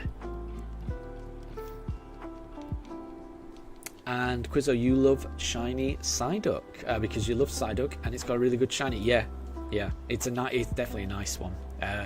When I did my shiny only playthrough in Violet, the very first shiny Pokemon I found was a shiny Psyduck, so I was very happy to find that. So yeah, shiny Psyduck has a special place in my heart as well. I'm always just a little bit disappointed that shiny Golduck isn't gold, because that always makes me sad. The way that, you know, normal Psyduck starts out gold and then evolves into Golduck but turns blue. So in my mind, shiny Psyduck being blue should really, when it evolves into Golduck, should be gold. But it's not. It's just a different shade of blue. So I do, yeah, Brandon. Unlike Golduck, exactly.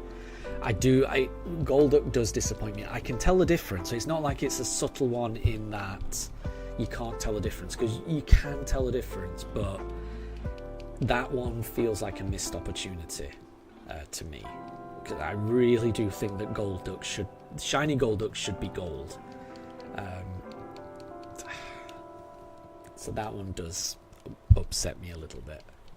But you can't fault Psyduck. Psyduck does everything right. It's got a great original and a great shiny. Okay, let's go Turtwig. Oh, and Sailor, yours is Volcarona, the golden wings and the purple underbody. Yeah, that's a nice one. And Kathman, shiny Howlucha. Yeah, that's a good one as well. That is a very good one. Vihan, blue and black shinies are your favourite. You do not like green shinies. I'm trying to think. There's a lot of green shinies that I'm not crazy about, so I can see what you mean. I'm trying to think of a green shiny that I do like, because I'm not crazy about Dragonite. I'm not crazy about Espeon. I mean, there must be some green shinies that I like. I guess Jumpluff isn't bad. I do quite like Jumpluff, because that's quite a nice contrast. And I do, similarly, I do like Hoppip as well. I think Hoppip's got quite a nice shiny, and those are green. So the Hoppip and Jumpluff I quite like. Capmon, Shiny Shinx was your first. Shiny Shinx is up there. Shiny Shinx would be my number 3. I've got Dratini, Mareep would be 1 and 2. I don't know the exact order, but they would be 1 and 2. Shinx would be number 3 for me. Shinx is a great shiny. And Quizzo, whenever you get a shiny Psyduck, you immediately give it an Everstone. Nice. And Quizzo, XP is finally showing for you on the stream now. Yeah. So, I think I'm trying to disable that, because we did a vote and most people were not a fan of the XP system in the chat. But I haven't figured out how to turn it off. But I mean, it's a feature that YouTube added. I think it's got good intentions, that system. But it seemed like not everyone enjoyed it. So at some point I do need to figure out how to turn that off, but I haven't figured it out yet. And Saley thinks that the neon green Espeon is pretty good. I can definitely see that, and it's for me, it's just an opinion. I could definitely see how that would be someone's probably favourite. I could definitely see that, because it's one of those distinctive ones. So if that's what you're after, Espeon delivers. It's not like a Gengar or a Garchomp where nobody wants that. Nobody. Yeah, Gengar and Garchomp are nobody's favourite shiny. I can guarantee that. And anyone that says they are, I'm immediately suspicious of them, and I'm sure they're not being truthful. They're lying. They're lying to themselves at the very least. Yeah. Nobody has Gengar or Garchomp as their favourite, unless they're saying Mega Gengar or Mega Garchomp is their favourite. That I could believe, but not normal. But the truth, that the same is not true for Espeon. Like, if somebody said that Espeon was their favourite, I'd be like, yeah, I could see that. Brandon, what's the Discord? Bear with me. Let me just post a link, and I'll pop it in chat.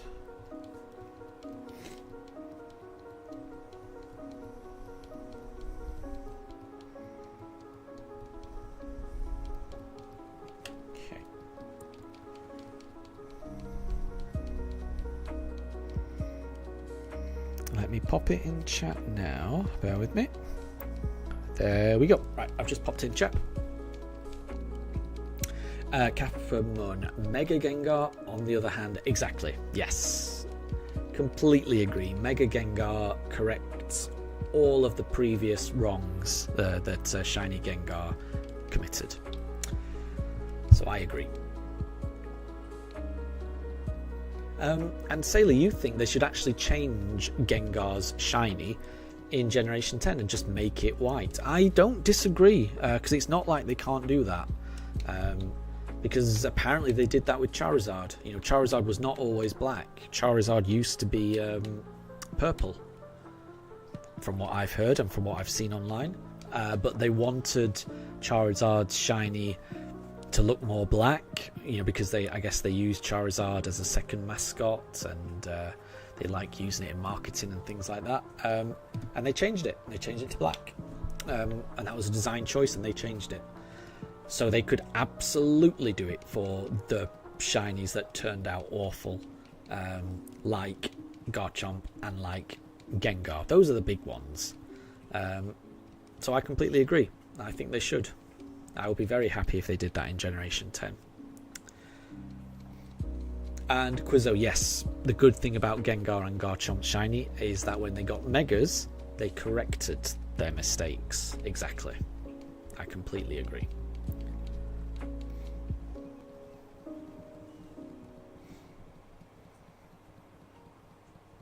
Oh, and Vihan, your first shiny, or your first was a shiny Bulbasaur that you hunted in X and Y, which the professor gives you. You've never got a random shiny. Wow. But shiny Bulbasaur is pretty good. Brandon, check out the art section of the Discord. Let me have a look. Oh, there you go. That is how it should be. That is how it should be. That is a gold duck. That's exactly what I would want from Golduck. And I would evolve shiny Psyduck every time if it looked like that.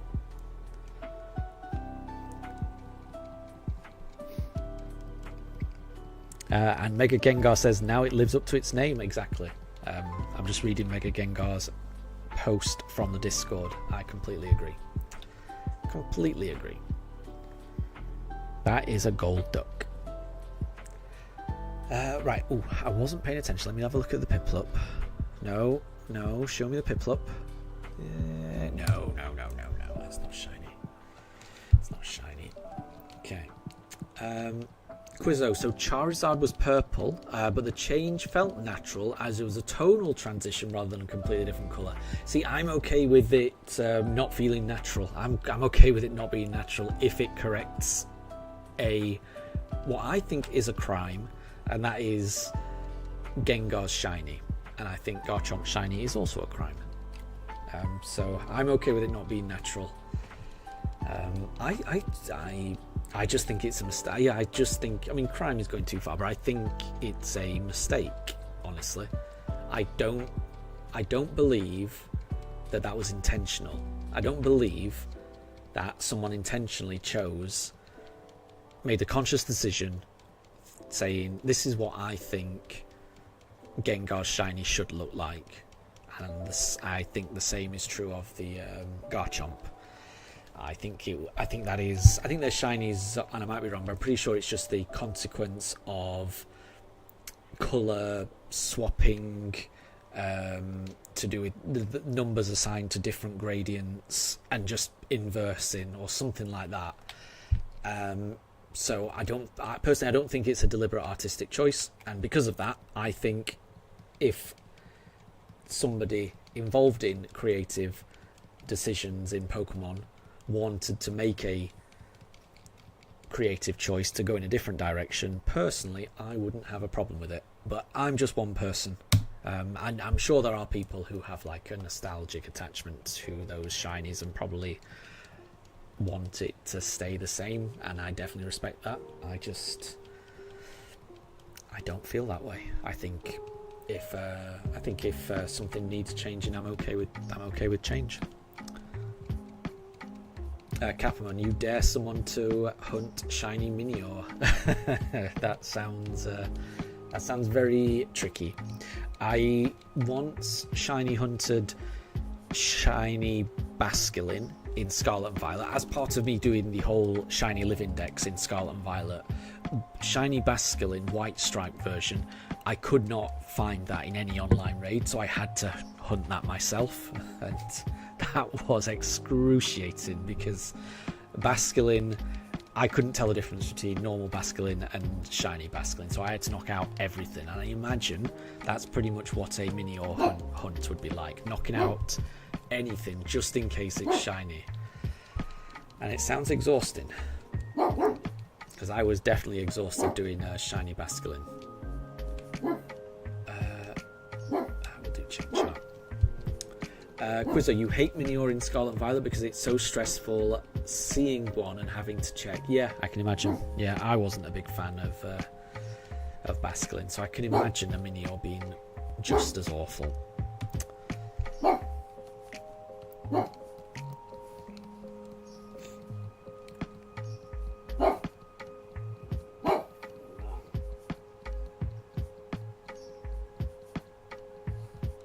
Oh, and Vihan, anyone want to play Guess the Pokemon Generation Type? Yeah, absolutely. If you want to. I think I'm a little bit behind on chat, so apologies, because I don't think because I can see the answers already been given, so I've missed that. But so it was a grass flying type. Quizzo guessed Tropius, which it wasn't. Saley guessed Hoppip, and Hoppip was the answer. There you go. Oh, I don't have it on stream, but I do have a Hoppip plushie. Because I do like Hoppip. Hoppip's one of the ones I do like.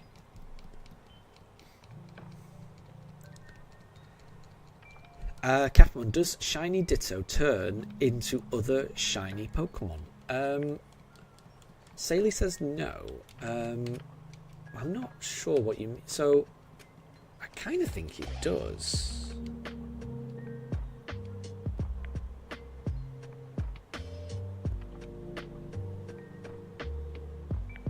Oh no! Oh wait, no, I know what you mean actually. So in the wild, do you mean? I was thinking if you take a shiny Ditto into a raid, would it make the other Pokemon shiny, or at least appear shiny? Obviously, it doesn't make it shiny, and I was thinking it would. But no, in the wild, if there was, yeah. So in the wild, if you were trying to find a Ditto, you could encounter a normal looking Pokemon, and if that was a Ditto, then there's a chance, even though the Pokemon was normal, it could be a shiny Ditto. Yeah, I'm pretty sure that is how it works.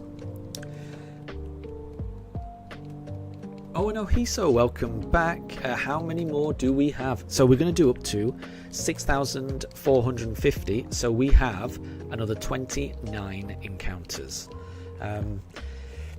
There's still a chance. And no problem at all, Vihan. Thank you for stopping by. We'll catch you later. So yeah, there's a chance. 29, there's a chance. I haven't given up. I will never give up. And Brandon, you posted your custom shiny Crobat collection in the art chat. Let me have a look. Oh yeah, okay. So you've got like the traditional. Well, the first one looks how I would expect it. Okay, let's do Chimchar. And then you've got a kind of blue. That's quite nice. And the red's very striking. I think I like the middle one.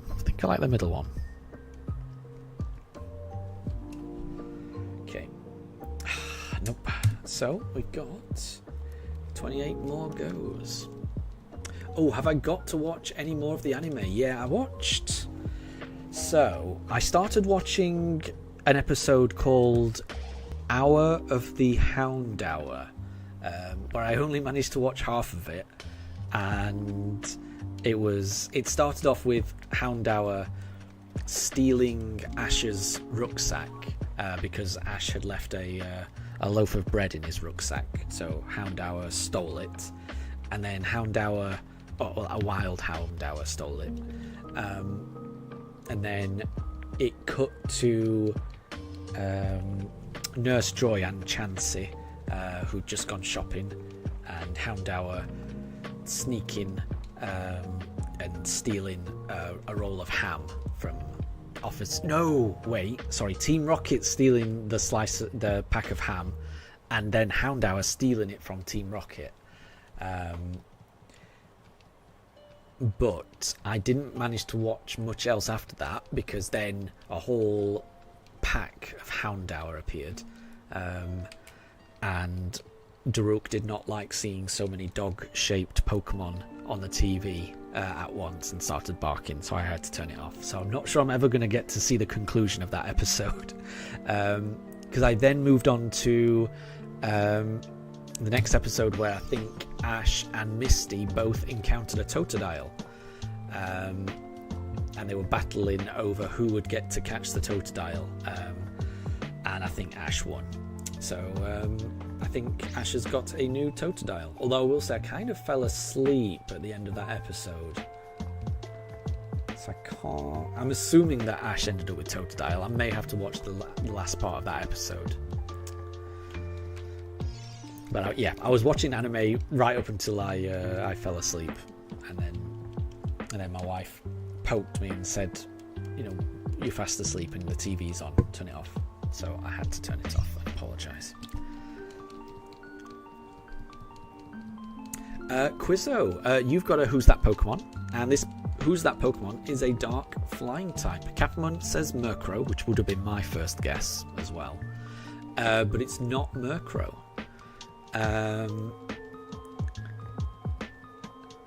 Ohiso guesses Evital, and it was Evital. Well done, Ohiso.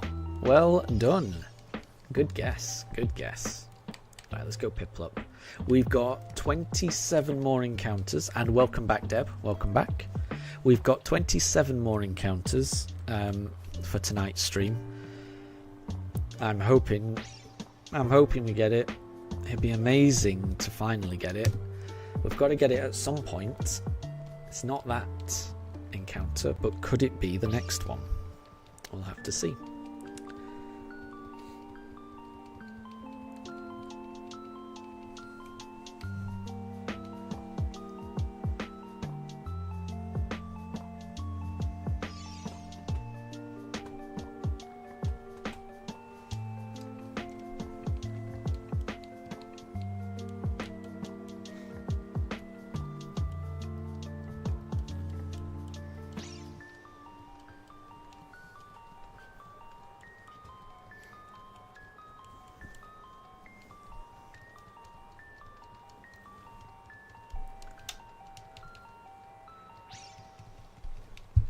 And, oh, Quizzo, what's everyone's prediction for which of the 3 starters will be shiny? Quizzo thinks Piplup. I think my guess will be Piplup as well. I just think, statistically, I think Piplup is the one that I am subconsciously picking more than anything else. I am really trying to do my best to remember which one I picked last time and to pick a different one each time.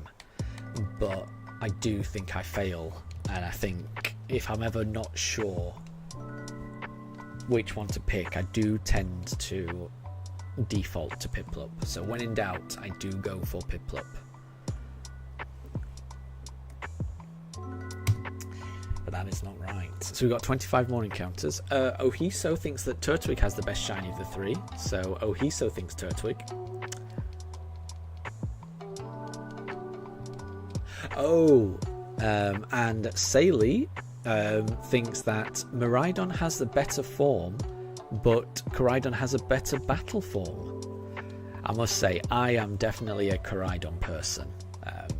I played Scarlet first, so I bonded with my Koraidon. I think it's adorable the way that it runs and its legs kick from side to side. I wouldn't want my ride Pokemon to be anything other than Koraidon. I just think it's a goofy little guy and he's amazing. And I'm quite certain that if I had played Violet first, I'd probably have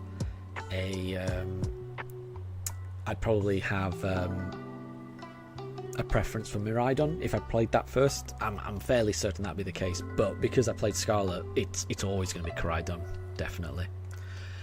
Deb, Koraidon is pretty bad in competitive games. Miraidon is more preferred. I mean, Miraidon is more widely used. If you look at percentage, it's more widely used, but I definitely would not say that Koraidon is bad, because I've seen entire international tournaments won by a Koraidon.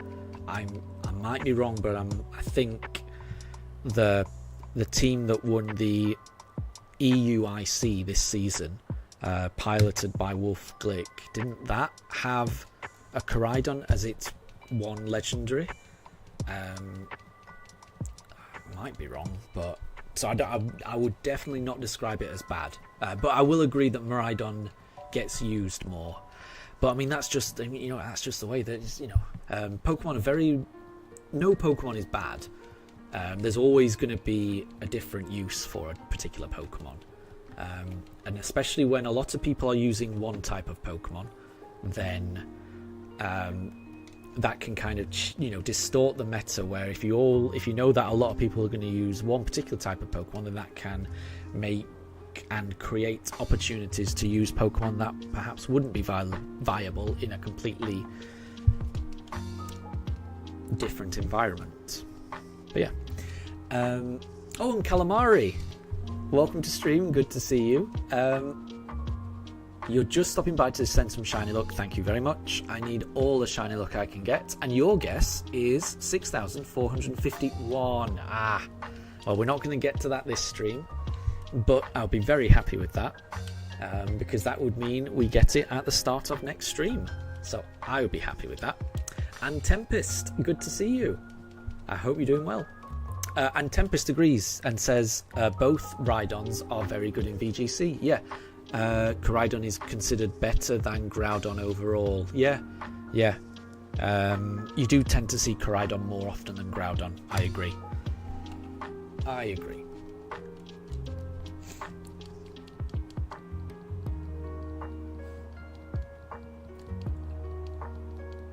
have a look. Brandon, you posted your custom shiny Claydol. Let me check that out. Bear with me. Oh, very cool. And Deb has posted a custom Farfetch'd as well. I like both of them. I do like both of them. Very cool. Very cool.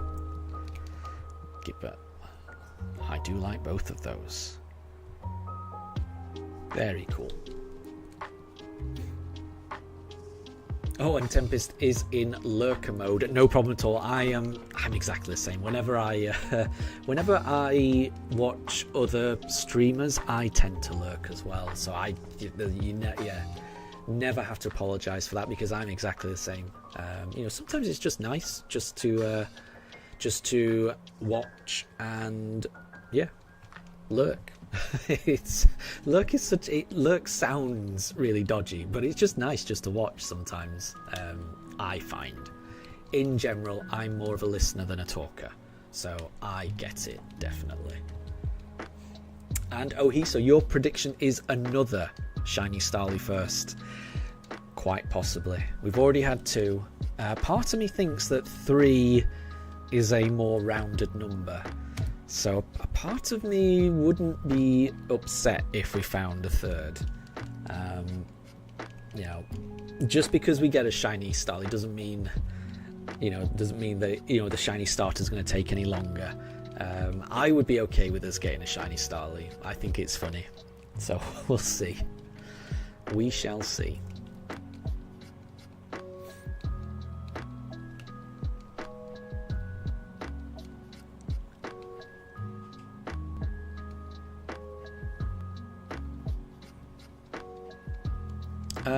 And Tempest, you're just in a VC. What is VC?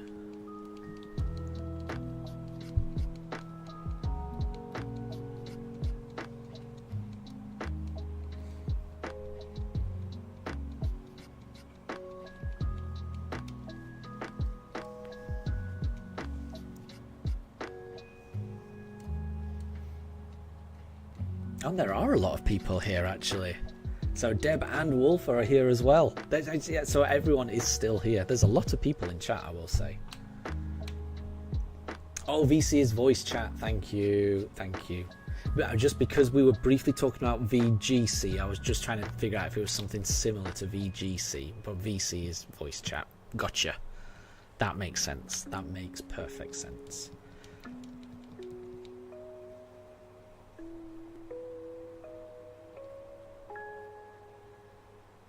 Oh, and Wolf.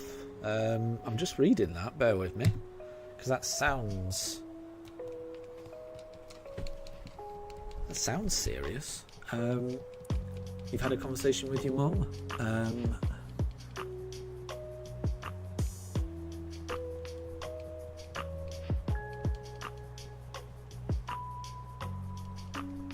So there may be faint. Right. Well, I'm hoping that you're okay, Wolf. And it's always good to know about medical issues.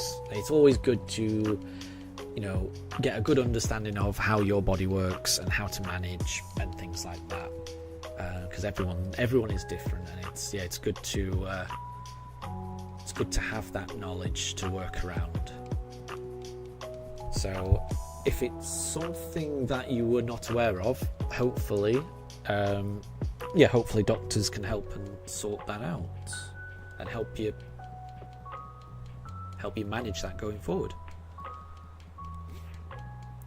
Oh, and Deb, we haven't actually got rid of the leaderboard. I've been trying to, and I haven't figured it out just yet. My last attempt to remove the leaderboard, all it did was it removed... I can't see the leaderboard anymore, so I can't see any crowns or anything like that. But I think other people who haven't deleted it will be able to see it. So I still haven't figured out how to turn off the leaderboard in the chat. All I can do is turn it off for myself. So when I go into other people's streams, I don't see it, and I don't see it on my own. But that hasn't stopped it from appearing on my own. So we'll see. We shall see. Oh, and Jilly, you're back. Your husband's stream has ended. Well, I hope it went well. I hope it went well.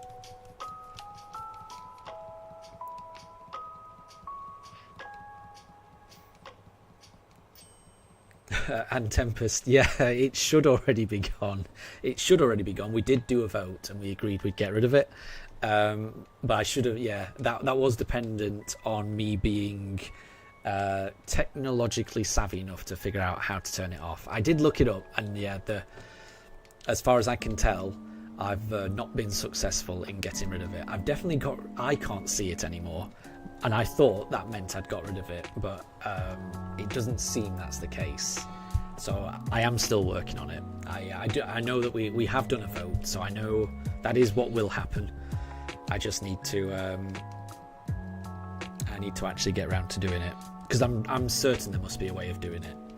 Because yeah, you can definitely opt out on a individual basis. So each individual YouTuber can opt out, and then it won't appear for them anymore.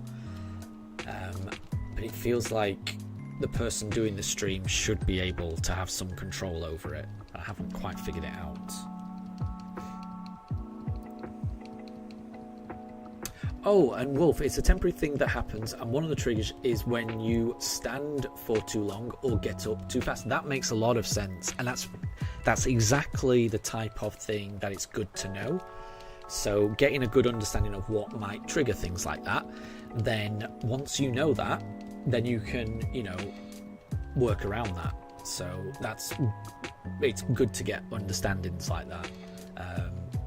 So I'd imagine your doctor can probably provide more scenarios and examples to look out for and be aware of, just to make sure that you're as safe as possible going forward, and you know which types of situations to avoid and how to mitigate it.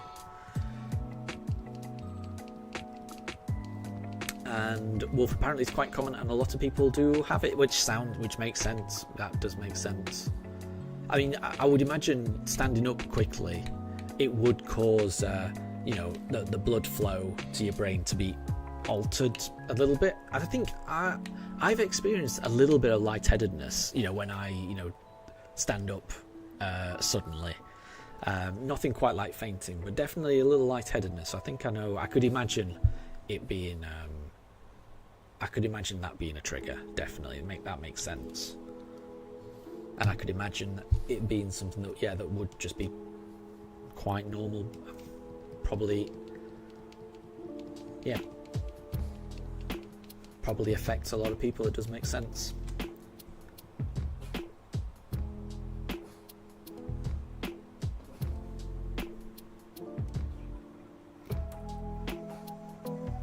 Sail, it's crazy how YouTube keeps digging their own grave deeper and deeper with these types of updates.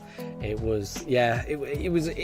didn't communicate it very well, because I had no idea what it was happening. And I've got to be honest, I think like a week or so afterwards, I do remember that YouTube did write to me to say this is what's happening. And I think they did actually say this is what you can do to turn it off. But ahead of the previous 2 streams, I've been trying to find that email and I can't find it. And now I'm thinking, and now that I'm talking out loud, I've actually kind of thought that maybe they didn't email it me. Maybe it's in the YouTube Studio app, and maybe it's one of those notification updates, and that's how they told me about it. Because like I say, I remember YouTube telling me how to turn it off, but I just could not find it. Because I was looking through all my emails and I could not find it at all. And I was thinking, they must have emailed me. I remember reading it. But now I'm thinking maybe it was a YouTube Studio update. Here we go. Explore the top fans leaderboard. How the leaderboard works, bear with me. Frequently asked questions. Opting out. No, because it doesn't. Yeah, so it does say how to opt out, but that is purely just on a personal basis. That's you go into your YouTube, go into your settings, select live chat, then turn off leaderboard participation. But that is just that only turns it off for you. That doesn't turn it off for streamers. I'm not sure it's possible to turn it off, you know. I think I misread that, thinking that you can, but I tried that already, and like I say, all it does is I can't see it anymore, and that's different from it actually being there. Let me just have a look at this Piplup, bear with me. Let me have a look at this Piplup. Piplup's always a bit dodgy. No, that's not shiny. I always have to have a second look on Piplup. I always have to have a second look. I never take a risk on Piplup. Right, so Jilly, no shiny Palkia for you just yet. And Quizzo, you got to go. I hope I caught that in time. Have a wonderful rest of your day. Thank you very much for stopping by. I hope. Sorry, I'm a bit behind on chat, so I didn't see you having to leave there. So apologies.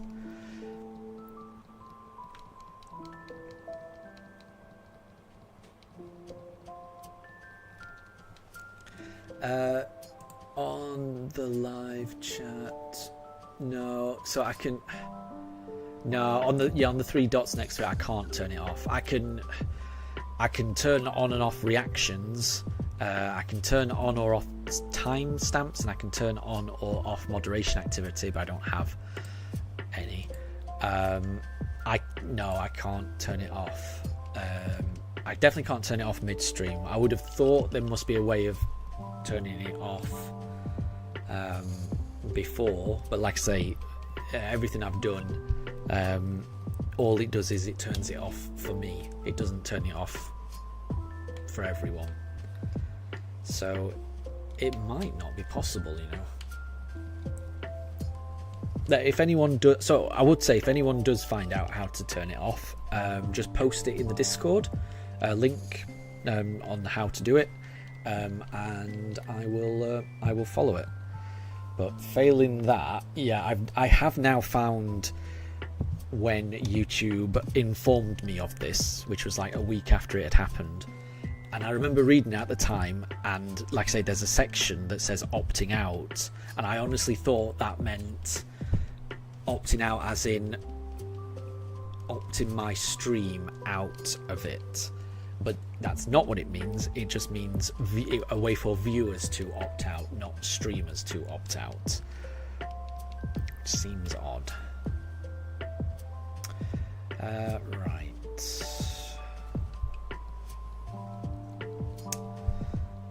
And Saley, you've not had any luck with the shiny Oshawott either. I think we've all just got to keep going. We've all got to keep going, and eventually we will get our shinies. I know we will. Brandon, you've posted the last 4 of your custom shinies for today. Let me have a look. Oh, okay. So yeah, Garchomp, which is a lot more blue and a lot more like shiny Gibble and Gabite. Very cool. A nice light blue shiny Gengar. So not too different, but very noticeable, and that's the main thing. You kind of keep in the essence of what makes Garchomp and Gengar unique. So I do like that. But you're also making them very obvious that they are shiny, which is the best way to go, I reckon.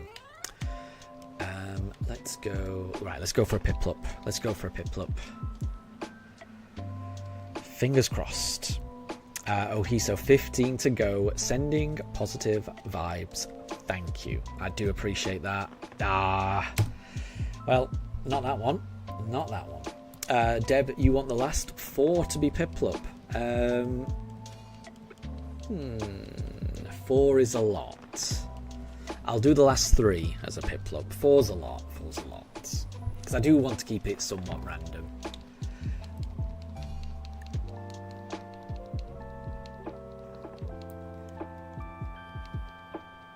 And Deb, Deb, this is all creating chaos. You'll write an email to YouTube. And Kathman says, chaos in a JJ stream? Surely not.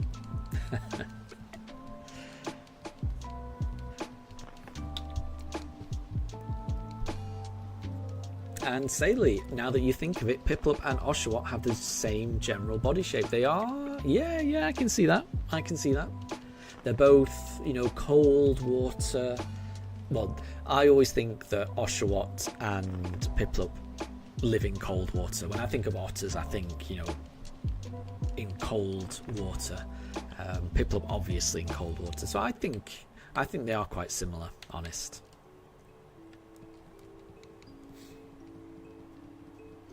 And Ohiso, autocorrect just came up with a banger name for Turtwig, Old Turtling. That's a strange one for autocorrect, because I didn't even know that turtling was a word. Is it the verb to turtle? Maybe if you're playing like a real-time strategy game like Command and Conquer. I know that when I used to play that with my friends, my play style was always described as turtling. Because I would never ever attack anyone. I would just build walls around my base, and I would just build and build and build and build. Because I just like building bases. I never really liked attacking people. I just liked building the bases in Command and Conquer.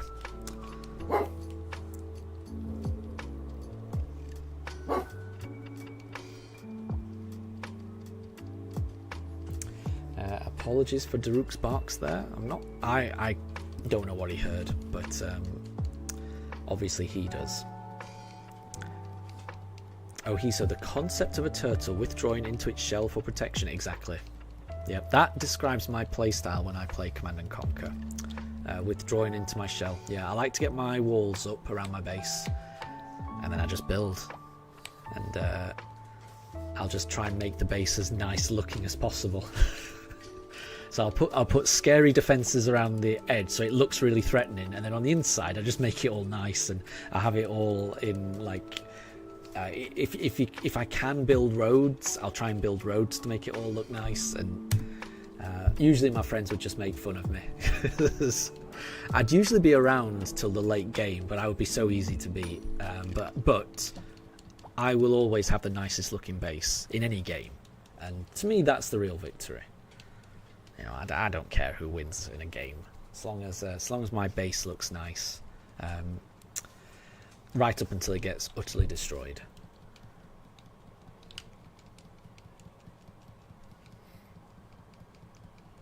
So yeah, I do tend to build. I tend to play Command and Conquer like I'm playing SimCity, which is not the right way of doing it. If you want to win.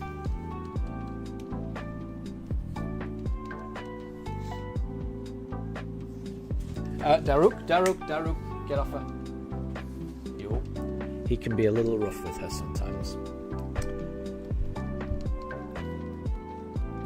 Deb, does anyone know YouTube's official email address? How should you email them? I wouldn't. Don't worry, Deb. We'll get around to it eventually. So what I would say is, eventually. I mean, eventually they'll fix it. I'm sure other people have raised this, so there will be a way to fix it. So do not worry. It will get fixed eventually. But like I say, I can't guarantee when it will get fixed. But it will get fixed eventually. So don't worry. And like I say, if, as a viewer, you can opt out of it because I've already opted out of it. So I cannot see what's happening in the top fans because it all looks exactly the same to me. And everyone can do that on an individual basis. So that's not too bad. I mean, that almost achieves the same thing.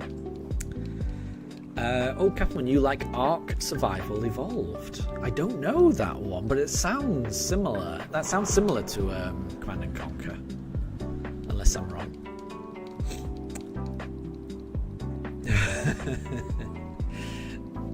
And Saley, Daruk, you dog, don't do that. She's way younger. Yeah, pretty much. That's what I was trying to stop them doing. But thankfully, they are behaving now.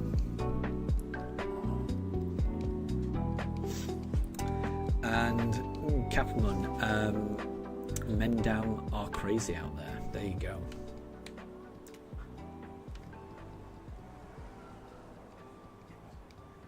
Is that Mandem? I've heard the phrase Mandem, but I don't actually know what that means. So I've heard Mandem being used as like slang that, to me, that the youngsters use to refer to other people. But I am not of the age group that knows what Mandem is. I've never heard of Mendam. So that might be something completely different. But I'm sure Mandem is like UK slang for like groups of people or something. I don't know. That's what I'm sure I've heard youngsters saying it. But sadly I'm not a youngster. I'm an old man. I'm a very old man who doesn't know modern slang that the kids use. It all goes over my head and I'm very confused. Deb, check Discord. JJ Infernape send. JJ Infernape send. What does that mean? Check Discord.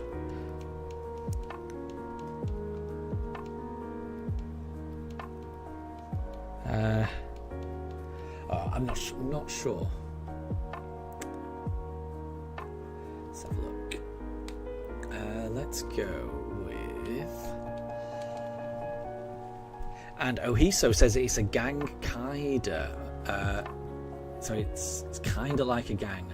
And Ohiso says Brap Wagwan. So Wagwan I know. That one I know. Because that just means what's going on, like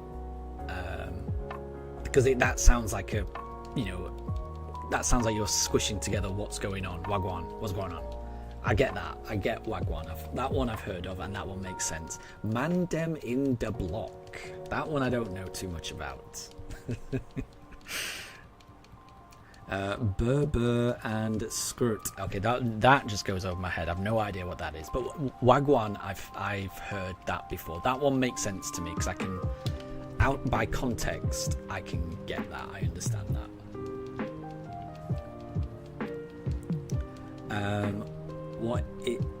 And Deb says, is this slang? Yes, I think this is. I might be wrong. I think this is UK slang. I think. I am of an age group where I don't know what most of it means. I think Wagwan is the only one that I've heard of. Capmoon, that I'm worried about what that is, so I'm not going to read that out because that sounds rude. And if it is rude, then I just want to make sure because this is like a family thing. I don't know if it is that, but this is. Anything that we post in chat has to be family friendly, just so that everyone's on the same page. because I know nobody does it on purpose, but just make sure that everything and the meaning of everything is family friendly.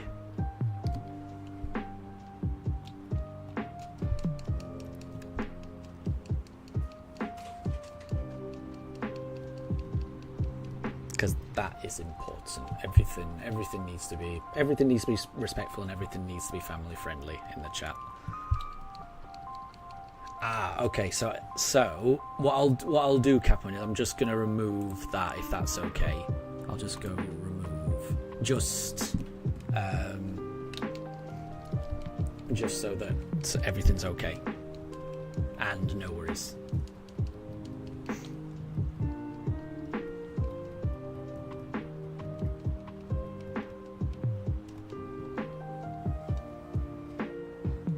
Okay, so we've got 9 more encounters. I'm hoping we can find it. We will never know. And no worries, Capman. No worries. It's all good. Everyone can make a mistake. That's absolutely fine.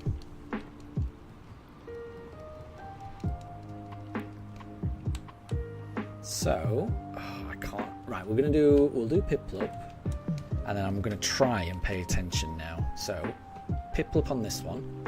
So we'll try for the next one, and we will see. We will see.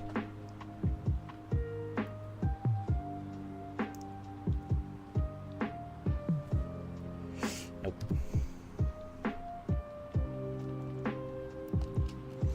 And Deb, yes, you and I are on the same page. You don't understand any of them. Yeah, yeah. We both don't understand it for different reasons. Yeah, I don't understand it because I'm just from a different generation. I'm an old man, so I don't understand it. But also, anyone that doesn't grow up in the UK wouldn't know what a lot of that means. So, yeah. Oh, mind you, Captain seemed to know a lot about it. So I guess it might be like a European thing then, because Captain. Yeah, I was just going to say, Capman's not even from the UK, but knows a lot of that. So, yeah, it might just be a European thing. Who knows?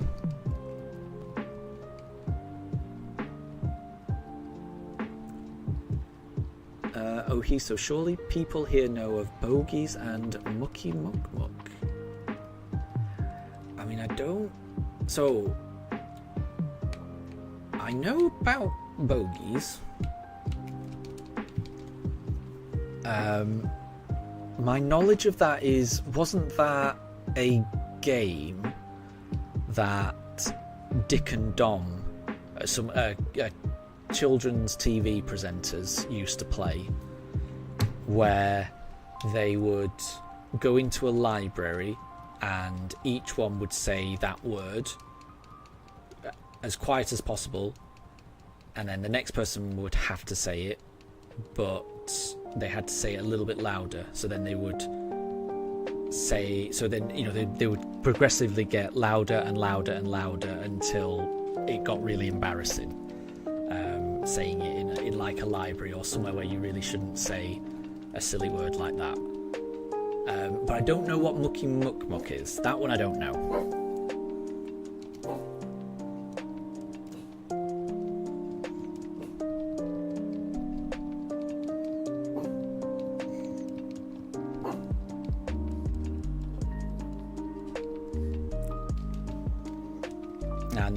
And Deb, you're feeling like from a different planet, not understanding any of it. Yeah, apologies. I've tried to explain one of them, but I must say I don't know what the mucky muck muck is. That one goes right over my head. I don't know that one, but I am aware of the bogies thing. That I do remember from Dick and Dom. Okay, we will do. Oh, I think I meant to do a Turtwig just then. Anyway.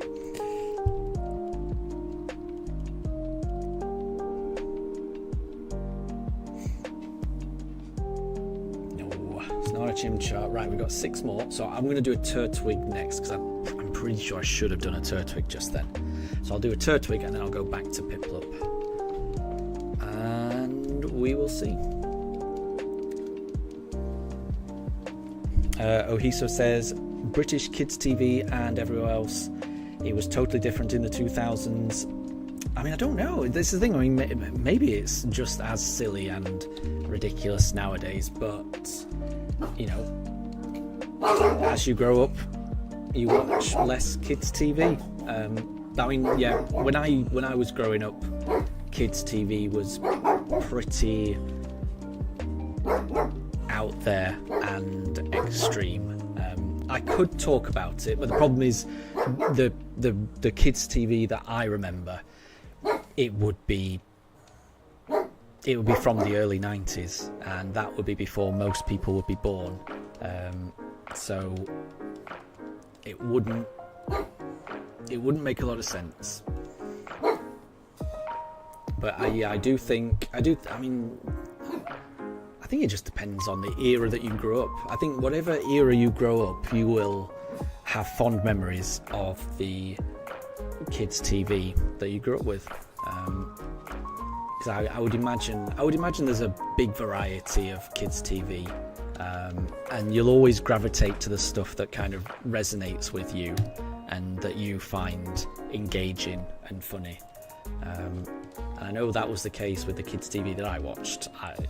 There's a huge variety of it, and I was always drawn to the really weird, experimental, weird stuff. And I'm sure that's probably the same now. I'm sure there's equally weird stuff coming out now. Ohiso, Blue Peter, Batfink, Postman Pat. Batfink is going back. Right, fair enough. If you're familiar with Batfink, then that is... I mean, so I would even say that Batfink is probably before my time. It was still being shown when I was a kid. But that is old, so I'm impressed if you know that. Well, in that case, I'm just going to say one kids' TV show, and this was a Australian TV show that I used to watch as a kid, and I loved it. And it was called Round the Twist, and it was about an Australian family where weird things would happen to them in each episode. And some of the things that happened were so weird. That in my mind, they're things you wouldn't be able to get away with nowadays. But I don't know if anyone remembers Round the Twist. Please let me know. It had an awesome theme tune as well.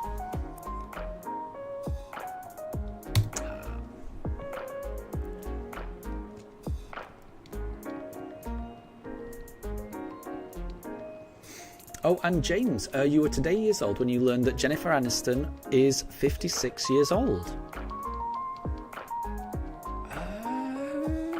Yeah, I'm trying to think. That sounds about right.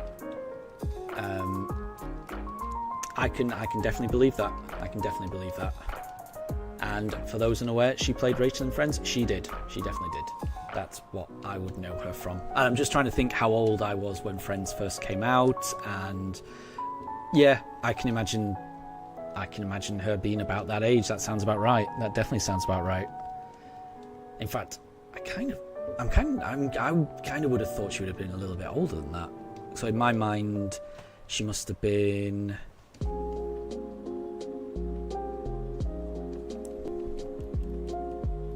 Yeah, she would have been mid-20s when that came out. Early to mid-20s. Yeah, I'm surprised. I am surprised. Because I guess I would have thought she would have been a bit older than that when Friends first started. So, yeah, I'm surprised. Right, let's go for Piplup. And Ohiso, rest in peace, Matthew Perry. Yes, that was a shame. That was definitely a shame. Yeah, I loved Friends. Absolutely loved Friends, especially the early seasons. I'm not sure I watched the very last season because I think I'd fallen away by that point, but the early seasons of Friends I'd watch on repeat all the time. Absolutely loved them. Oh, and Wolf, Jennifer Aniston also played the wife in the movie Marley and Me. Yeah, of course she did. I forgot about that, but yeah, of course. I mean, she's had a really good movie career. I mean, she was in Horrible Bosses as well, and those are funny films. Deb, your childhood shows were Dragon Ball Z, Mr. Bean, Takeshi's Castle, and Tom and Jerry. Yeah. I mean, Takeshi's Castle is amazing. I love that. I'd be interested, because I feel like Takeshi's Castle is a Japanese game show, and it's famous in the UK, and the version that's famous in the UK is showing clips of the Japanese game show, but it's commentated and voiced over by a English actor comedian called Craig Charles, who's famous for being in Red Dwarf and a few other things, because his commentary over what the chaos that is Takeshi's Castle is quite funny. But I'm interested to know, or I would be interested to know, what Takeshi's Castle looks like in other countries other than the UK, because I would imagine that each country would have its own comedian that commentates on the chaos that's happening. I'd be very surprised if it was, the UK one that was, commenting on all of them.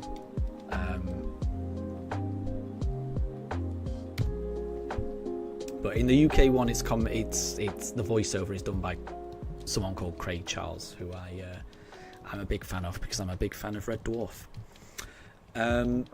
Sailor, your childhood shows were SpongeBob, amazing.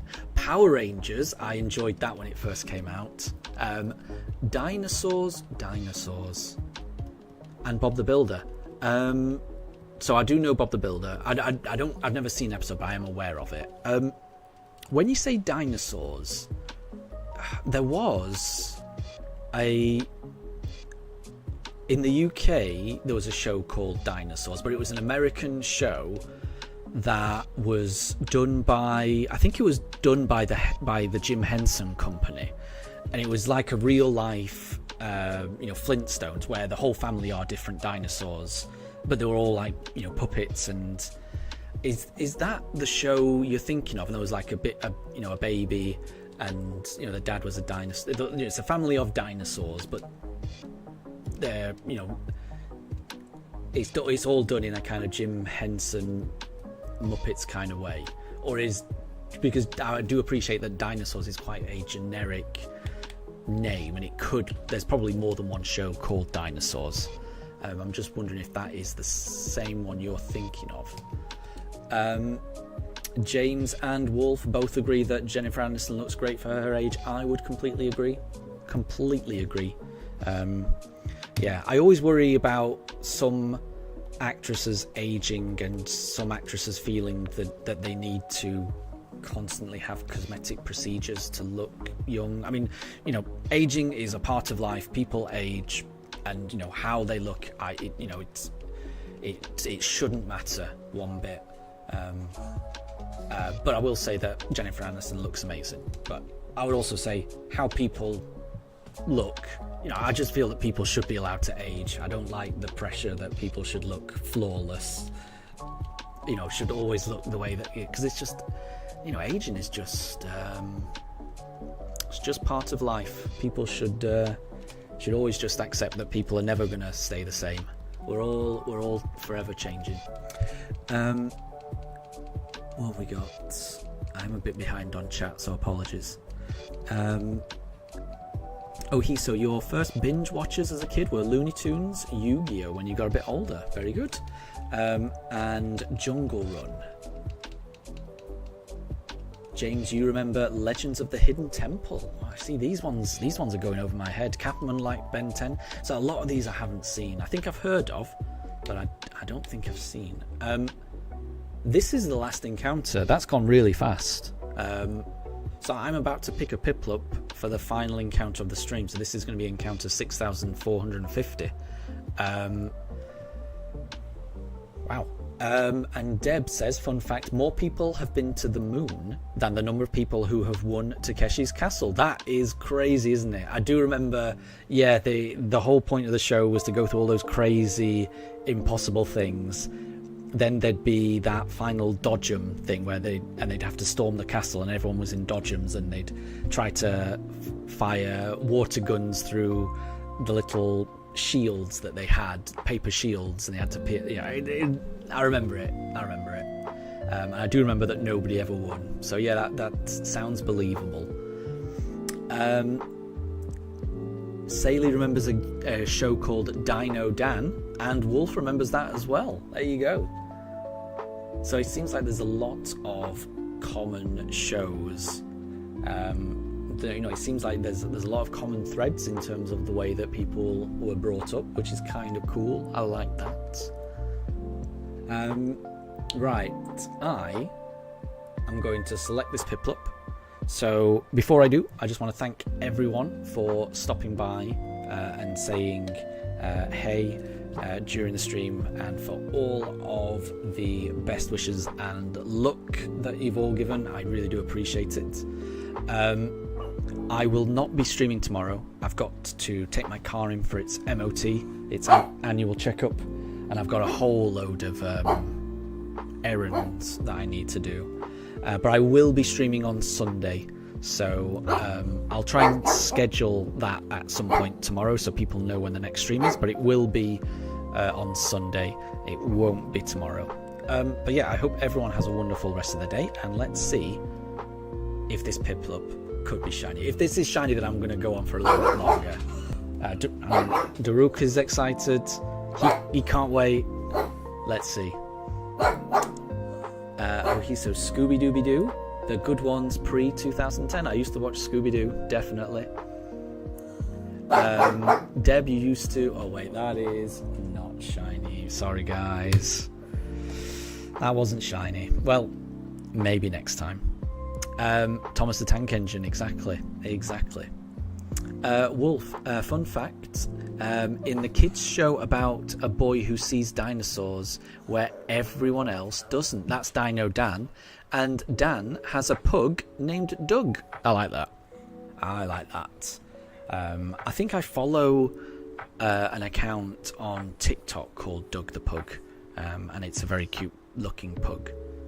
So I like that. That sounds very cool to me. Okay, so that's it for today's stream. We didn't find it, but I've got a good feeling about the next stream. I may have said that for the past 30 odd streams, but I've got a good feeling about the next one. It will be on Sunday, so everyone have a really great rest of your day. Have a great Saturday, because I won't see you, but we will return on Saturday. I'll try and remember to set up my Switch 1 as well, and we could do a little bit of Scarlet and Violet raids maybe for half an hour. We could maybe do a shiny Wo-Chien battle or two on stream to break up the stream, I guess. But if anyone wants to just meet up in Discord and do the shiny Wo-Chien raid like that, then like I say, there's a channel in Discord where you can do that. So thank you again. I will catch you next time, and thanks for stopping by everyone. And Daruk says bye all.